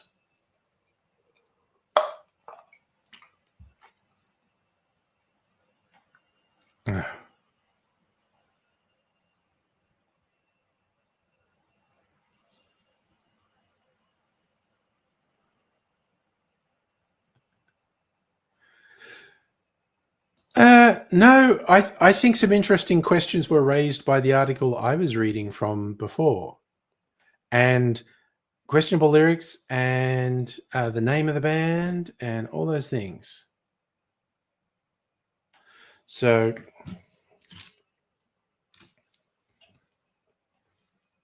and again, saying that, he was in a Nazi band as a teenager.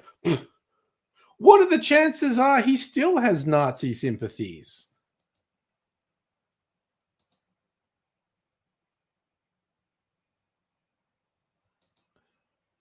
Like I said, I think it's more important that someone goes to some considerable lengths to prove they're not a Nazi than it is that I prove they are a Nazi. Just throwing it out there, that seems reasonable to me. I don't think that's an unreasonable take that you have there at Home for the Elderly either. There's a big assumption in there, but I don't think it's completely unreasonable what you're saying. But there's a point. They found evidence. Or they found incriminating circumstantial evidence.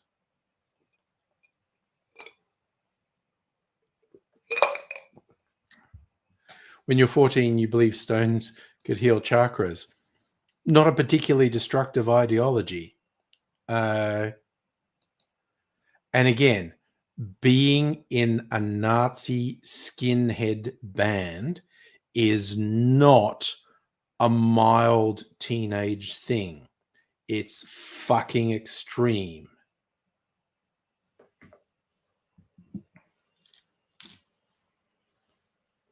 It's not a passing youthful fad. Well, I mean, I genuinely hope it is. But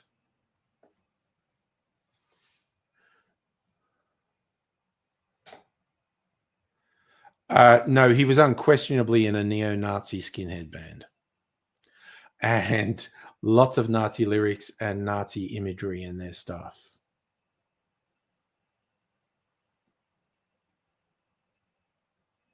Hey Justin, how are you doing? We're talking about the Ace of Base being Nazis, and Home for the Elderly thinks I'm being too harsh. I'm pretty okay with thinking prove you're not a Nazi is more important than me proving they are a Nazi. Doesn't seem that outrageous a position to me. We are very deep into our Ace of Base Nazis.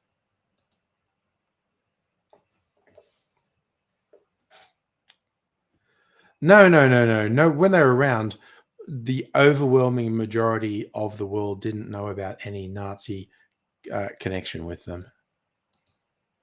No, Dutton's not a Nazi. Dutton is just a prick, an authoritarian, a bigot, a liar. He's just a fucking Nazi piece.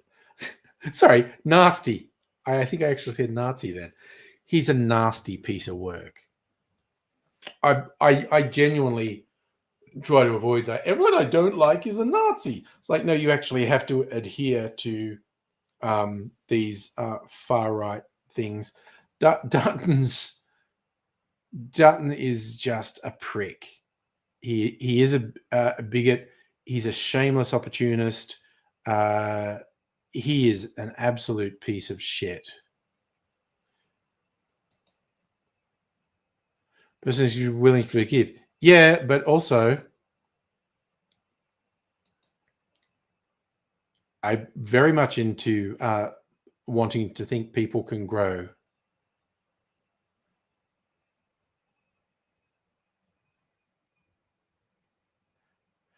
Nazism is a specific ideology, and I think it's really juvenile to say everyone I don't like is a Nazi. So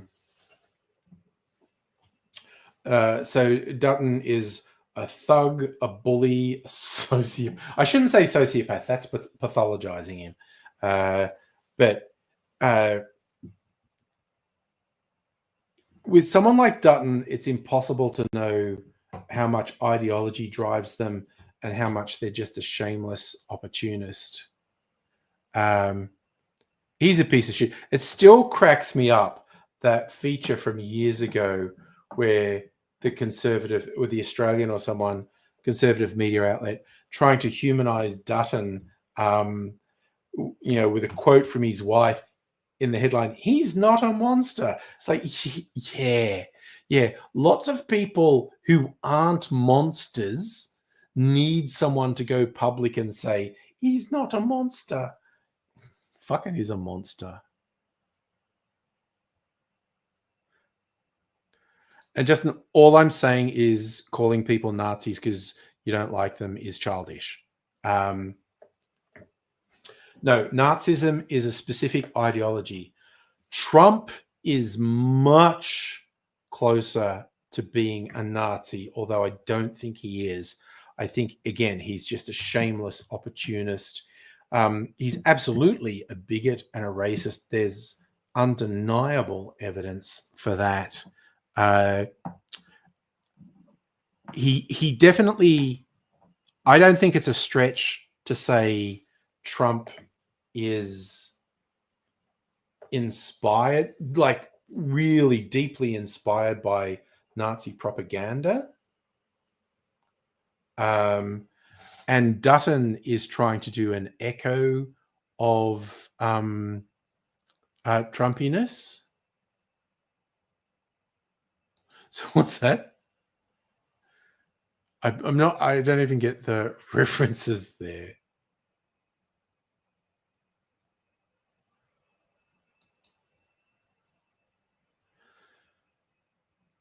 Okay, Morrison's creepiness was that evangelical shit. Like when he won an election he shouldn't have won. He clearly, genuinely thought he was anointed by God because he's fucking insane. Dutton is a thug in a way that Morrison wasn't. You know, Queensland drug cop, just fucking brutal motherfucker. I think Dutton brings more hate than Morrison did.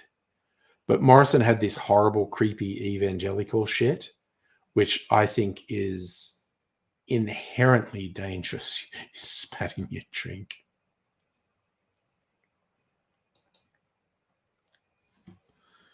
Oh, dear.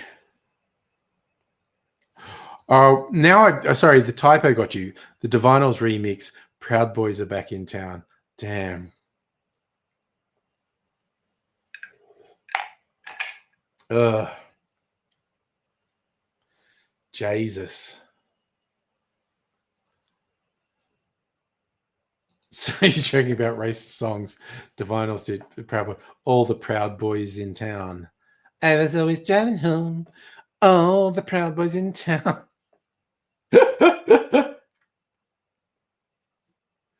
Oh dear. That's silly, you boys. That's silly. Oh God. Was it so Peter, Paul, and Mary?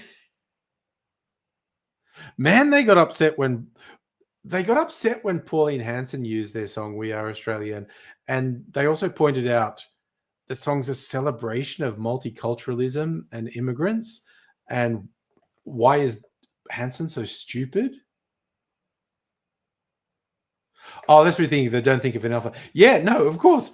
It is not common for people who aren't monsters to have their defenders have to go, he's not a monster. He's such a piece of shit. And if we get a Dutton prime ministership, which shouldn't be possible because that guy is fucking electoral poison, if we get it, it's just because of how shit Albanese is. And I will never fucking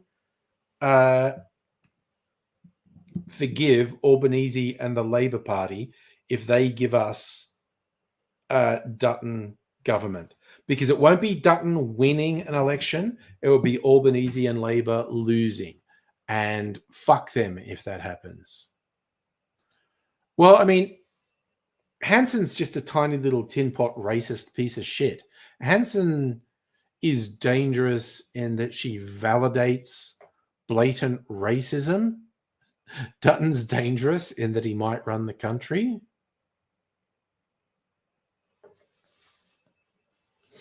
So,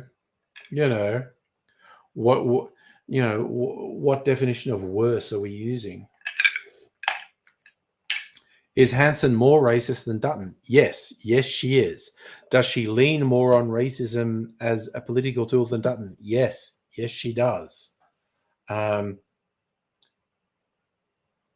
Is she overall of more danger to the fabric of Australian society than Dutton?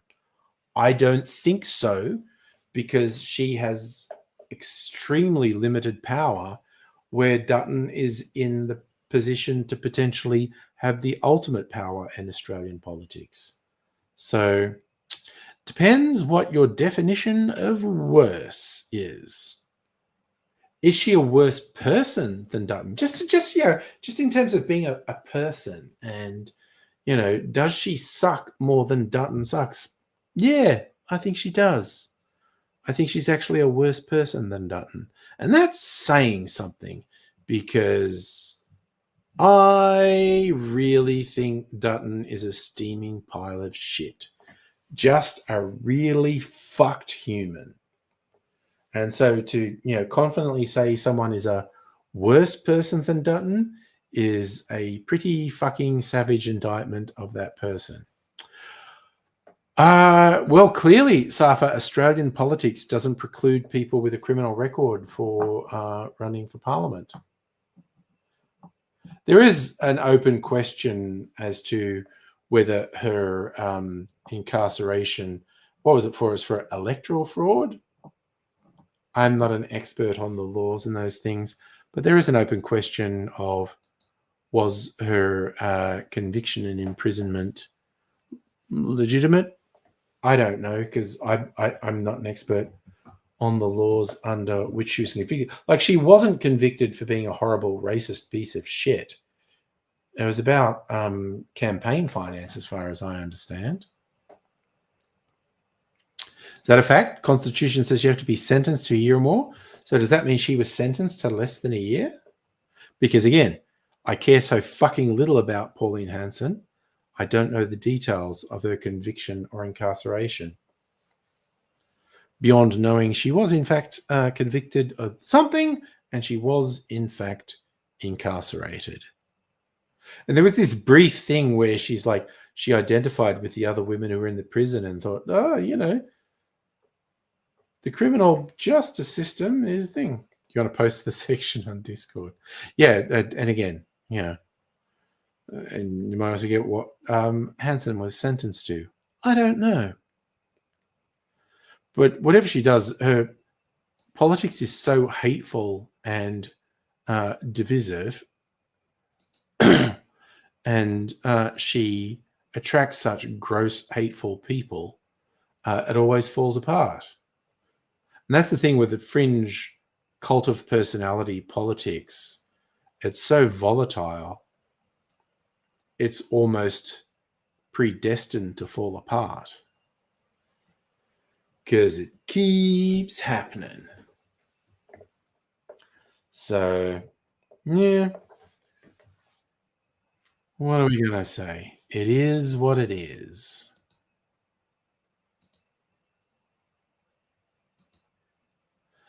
Okay, Justin posted. I'm going to share this. Justin posted this.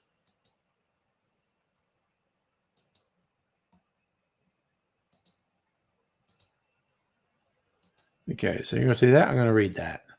Disqualification. The person who's under acknowledgement of allegiance, obedience, or adherence to a foreign power is disqualified. Attained of treason, or has been convicted, or is under sentence or subject to be sentenced for an offence punishable under law of the Commonwealth or state of imprisonment for a year or longer, or is an undischarged bankrupt, holds any office of profit under the Crown, has any direct or indirect pecuniary interest with the public service, shall be incapable. Okay.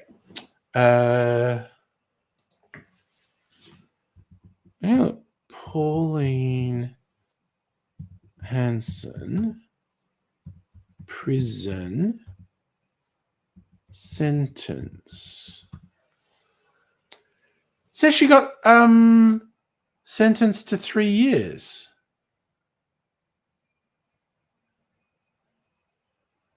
So what the fuck? Okay, I'm not in a position to really research this at the moment. But that bit in the Constitution says if you're in prison for 1 year, you're fucked. It's saying she got 3 years for electoral fraud. I don't know. I can't be bothered fucking searching it out.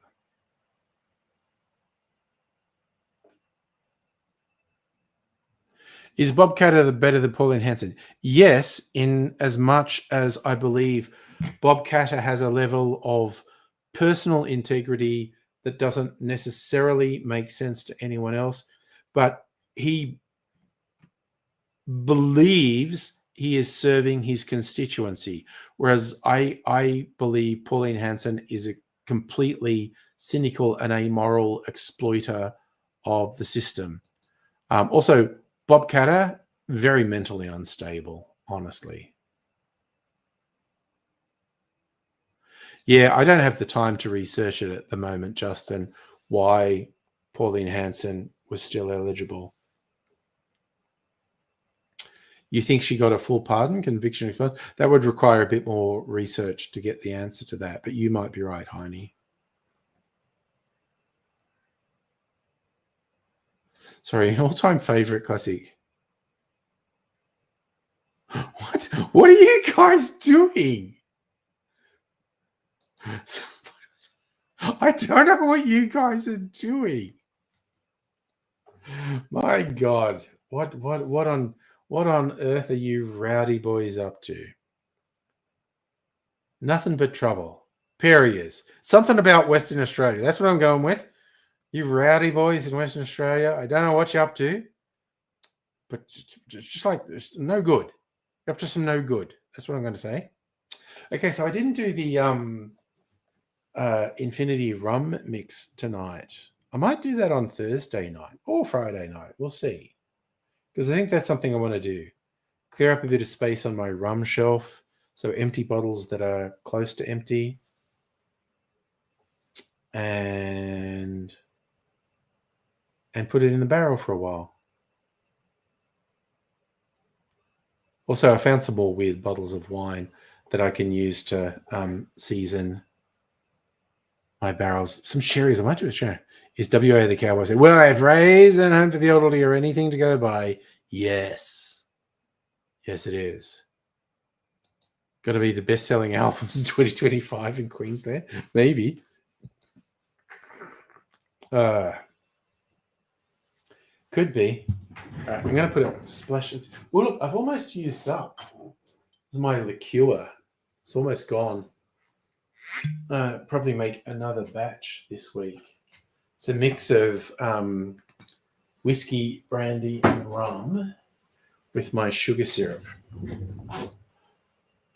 And if I use up a big chunk of the sugar syrup making the brandy, I might make another batch of my sugar syrup. Did you look it up, Justin? Her conviction was quashed. That's why she can run. Yeah, okay. Okay, well, that's interesting because that's what I was saying. There was an open question over whether her conviction was, valid or not. So it officially got quashed. That would explain it. And also the spices I use in the sugar syrup. Then I put them. I've got a spiced whiskey and a spiced brandy. Wait, okay. So I actually fucking labeled these so I'd remember what it was. I'm trying to remember if one was a spiced rum or a spiced brandy. I think it's spiced brandy. Whiskey, brandy. So they're just little batches, but a spiced whiskey and a spiced brandy in my skull decanter. Skull decanters. And that shit is super fucking yummy, actually. Sweetened and flavored with cooking spices. It's fucking good. Well, one of her closest advisors was gay, if I remember rightly. You know what you're actually kind of sad about? Romper Stomper could have done season 2 and had a redemption storyline about the wrongs maker not left on hate. The two I see, the one who kills Hando in the end, he could have had a redemption arc. Yeah. But sadly, that guy actually died, if I remember right. He died quite young. Like, he had a really troubled life. I honestly think Romper Stomper is a great movie. There was this ridiculous thing where David Stratton on the movie show. Was there a TV show of Romper Stomper? I didn't even know that existed. The movie was fucking great.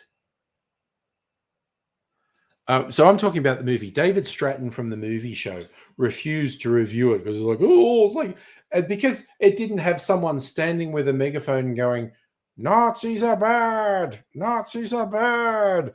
And I think it made it pretty clear, and Russell Crowe said this repeatedly in interviews, like, I think it makes it pretty clear the Nazis are fuck-ups and what they're doing is wrong.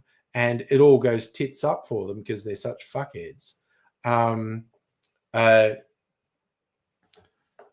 But I think it was bullshit that David Stratton was all like, why, if you even friggin' review it because it shouldn't have been made. And it's like, dude, you've got to give adults credit for being intelligent and not to do a great big neon Nazis are bad. And that's the thing, to pretend that some Nazis aren't intelligent, to pretend that some Nazis aren't compelling and charismatic. And Russell Crowe's character, Hando, is intelligent, compelling, and charismatic. And that is seductive to a lot of people. To pretend people like that don't exist is fucking stupid. And so I think Movie Show Guy had his head right up his ass on that. The True Blue crew tried to imitate that shit, yeah.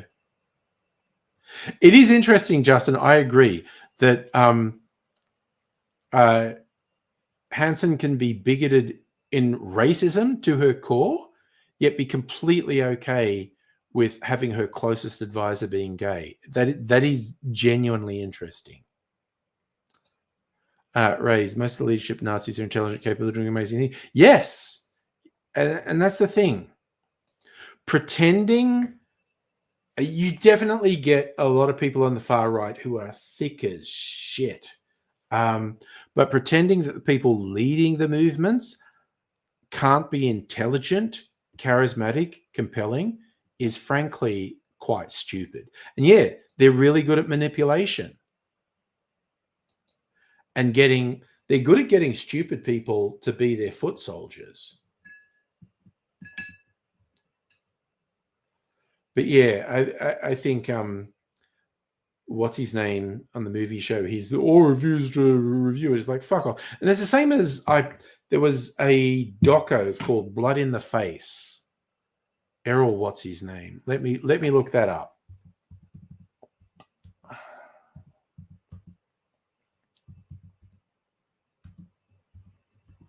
Blood in the Face, 1991 film.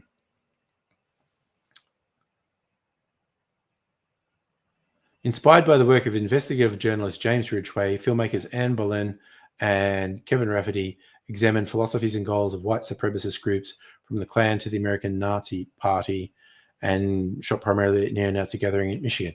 So they did the classic documentarian thing of not having a judgment. I saw this. To me, when they laid out, this is what the Nazis are promoting and whatnot, when they laid it out, I thought to any rational person, they were making it clear, these dudes are fucked up and dangerous.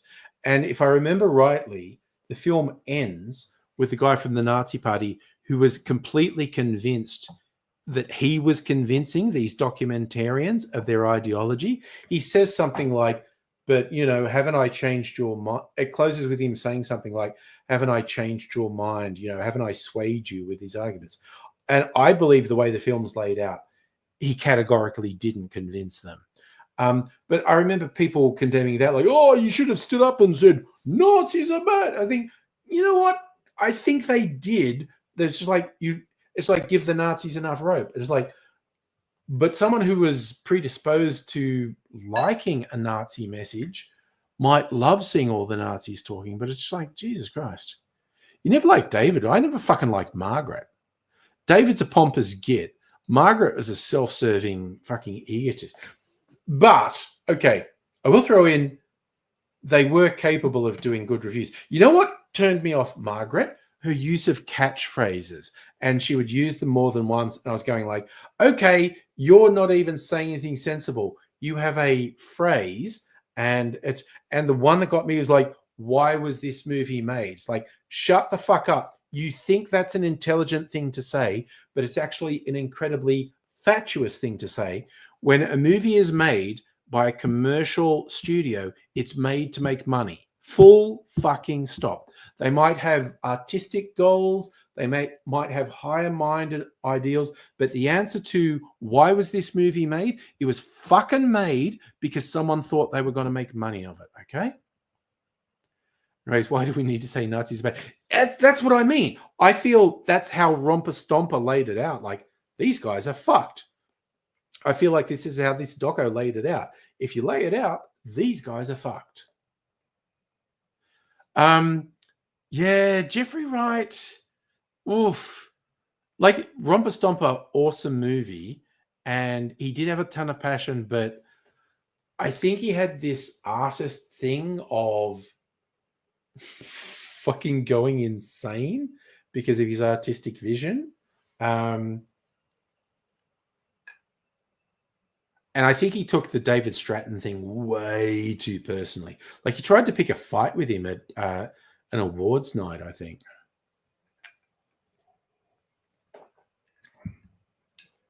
But also, I appreciate a filmmaker thinking a critic's a steaming pile of shit.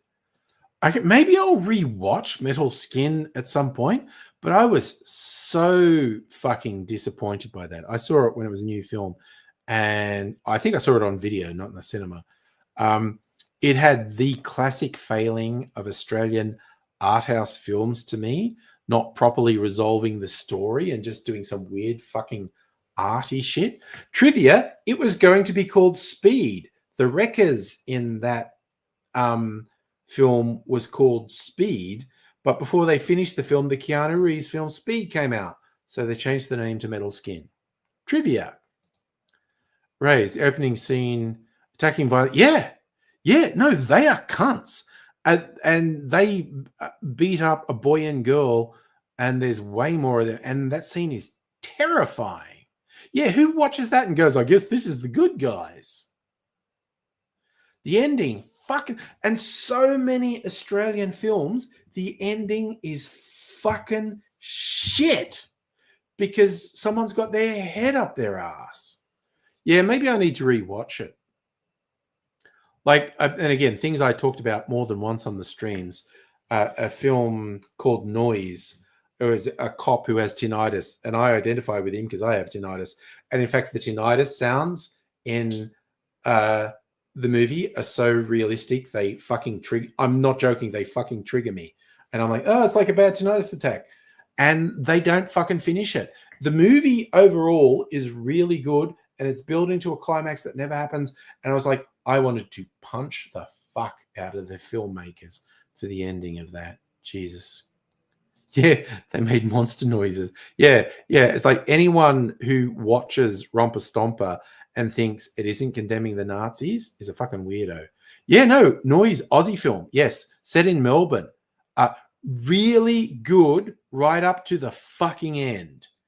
It's like 20 years old, so I'm doing a mild spoiler for a 20-year-old film. I think the ending sucks. But yeah, it's like this cop who's a bit of a failure and a fuck up. And a lot of it's set around Footscray as well, which is fun because I lived there for a while. Yeah, this cop who's a bit of a failure and a fuck up, and he has tinnitus. So I really identify with him. And for anyone who doesn't have tinnitus, the way they do tinnitus trust me, it's really realistic. As I said, realistic to the point it triggers me like, oh, I'm really uncomfortable. This is like when I'm having a really bad tinnitus episode. Ugh. But it's structured really well, and it's coming up to this big. It's got this whole thing with a killer, I guess he's a serial killer, and witnesses and and it's all building up to this climax. They're all going to be in the same place, and it doesn't happen. And I'm sure the pricks who made the film would go, "We want the audience to imagine the possible." Get fucked, you motherfucker! I was watching a narrative film, and I wanted the narrative resolved. You fucking pricks. Biggest letdown, watch a film. Oh, we still don't have a good Ned Kelly movie. Yes. Ugh. There was that Mick Jagger. The Mick Jagger one from the 70s is hilarious. They tried with the Heath Ledger film, but it was all over. Hollywood fucks it, yeah. Okay, bad tinnitus is like microphone feedback. When I get bad tinnitus, like if I'm lying in bed trying to sleep and I'm having a bad tinnitus episode, it sounds like either wind howling in my head or someone actually screaming in my ear. And it gets loud to the point of pain and there's no sound. Bad tinnitus is fucking bad. Oh, yeah, Mad Dog Morgan, probably literally an acid trip with Dennis Hopper. Not much is as bad as the Jagger one. That was pretty fun. Wasn't there a film, The True History of the Kelly Gang, based on the Peter Carey book? I'm going to quickly look that up. True History 2019 film. Has it got Rusty in it?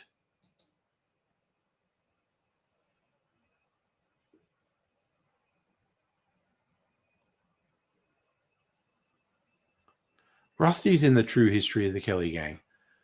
Okay, I'm just throwing it out there. Home for the Elderly. See if you can get that for your Plex. True History of the Kelly Gang. Sometimes you hear a radio signal. Is that tonight? I mean, maybe. Or maybe the CIA is beaming stuff into your head.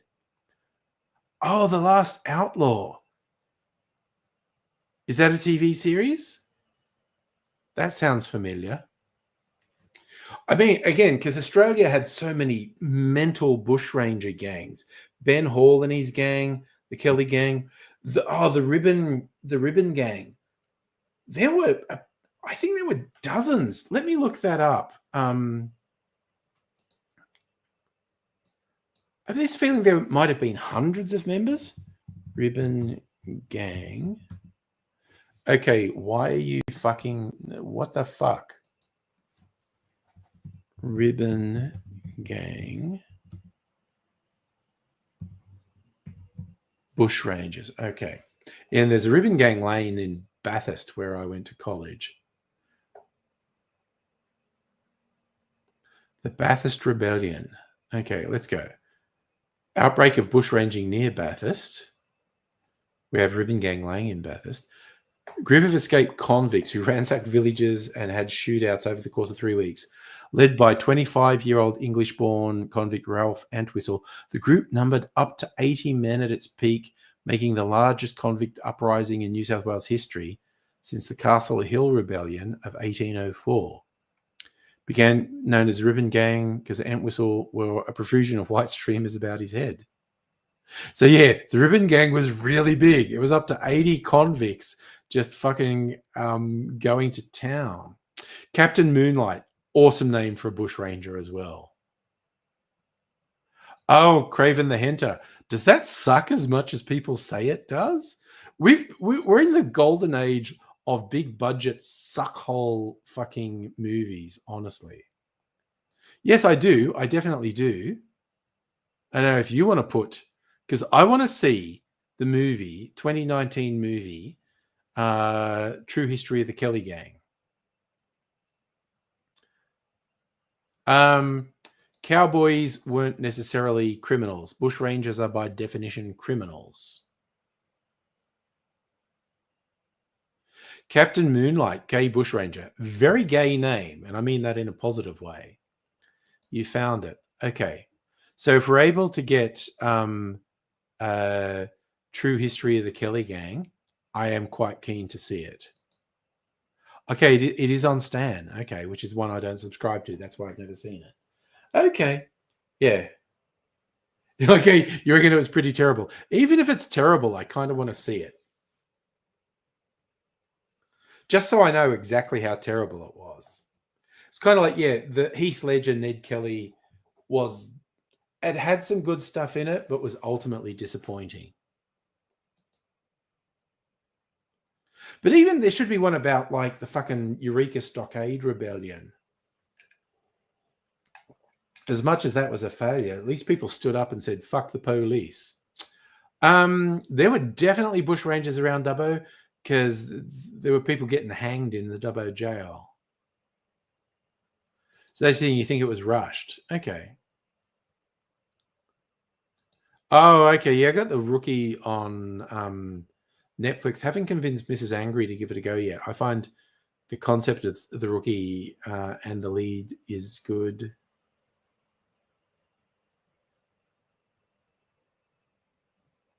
I've seen clips from The Rookie that look cool. And just because it's got, you know, our man Nathan in it, I'm kind of keen to see it. I haven't convinced Mrs. Angry to watch it yet. I didn't tell you because I'm going to go to bed. Oh my god, those cherries are so fucking nice. That was the other thing I did. Excuse. The cheapest place I know to get these cherries is Nick's Wine Merchants, which is that bourbon I tried earlier, which made a fucking killer old fashioned. It's like when I buy other stuff from Nick's, I'm like, oh, I'll get a thing of the jars because it's like $20 from Nick, and they'll be $23 to $25 anywhere else. And it's like, well, I'm getting this other stuff, might as well get that. So I got the 3 bottles of booze, the Smith & Cross rum, the Diplomático rum, and the bourbon, and the cherries. Yeah, I feel like we had a fun time tonight, covering all the grounds. But okay, Thursday, I think all I'm thinking of at this point is I think I might make the Infinity rum blend. So I'll be going through the rums. It's kind of like trying to clear space on the shelf. And not necessarily give me an excuse to buy more rum, but maybe, you never know. Who knows? Who knows? I think basically bush rangers existed throughout Australia. Where there was a settlement, there was bush rangers. Happy to be proven wrong on that. Don't forget to pick up the Nazi Christmas remix. Closer to the 14th than the 88th. Oh my God. Oh, no, don't always argue points. If you disagree with me, just fucking say so. Just if I say this is pissing me off or I don't want to talk about it, stop talking about it. If I say I don't want to talk about something anymore, don't talk about it anymore. Because I feel like I should be able to dip out and say, you know what? This is the thing. I just don't want to do it. When someone presses me, it's going like, okay, now you're pushing my fucking buttons. I don't know that we need to leave air conditioning on tonight. I'm going to look. Okay. Decision time, Safa. Thank you for the but I don't want to leave air conditioning on more than I need to. What's tonight? God, it's only meant to... 18 is not hot, but it's not that cool. Going up to 27 tomorrow. Okay, the following night we'll definitely switch it off. I'll talk to Mrs. Angry about it. There are much... After tonight, there are much cooler overnight temperatures for a few days. All right. God, sold for $9.99 Luftballons. 99 Luftballons. Ah, damn. Which was playing off what Ray said, 999. All right, you fine and funky folk, take care of yourselves. All being equal, see you on Thursday night. And who knows what shenanigans and what deep and meaningful or stupid and frivolous conversations we'll have on Thursday night. We'll find out then. Until then, here comes the offensive. You are totally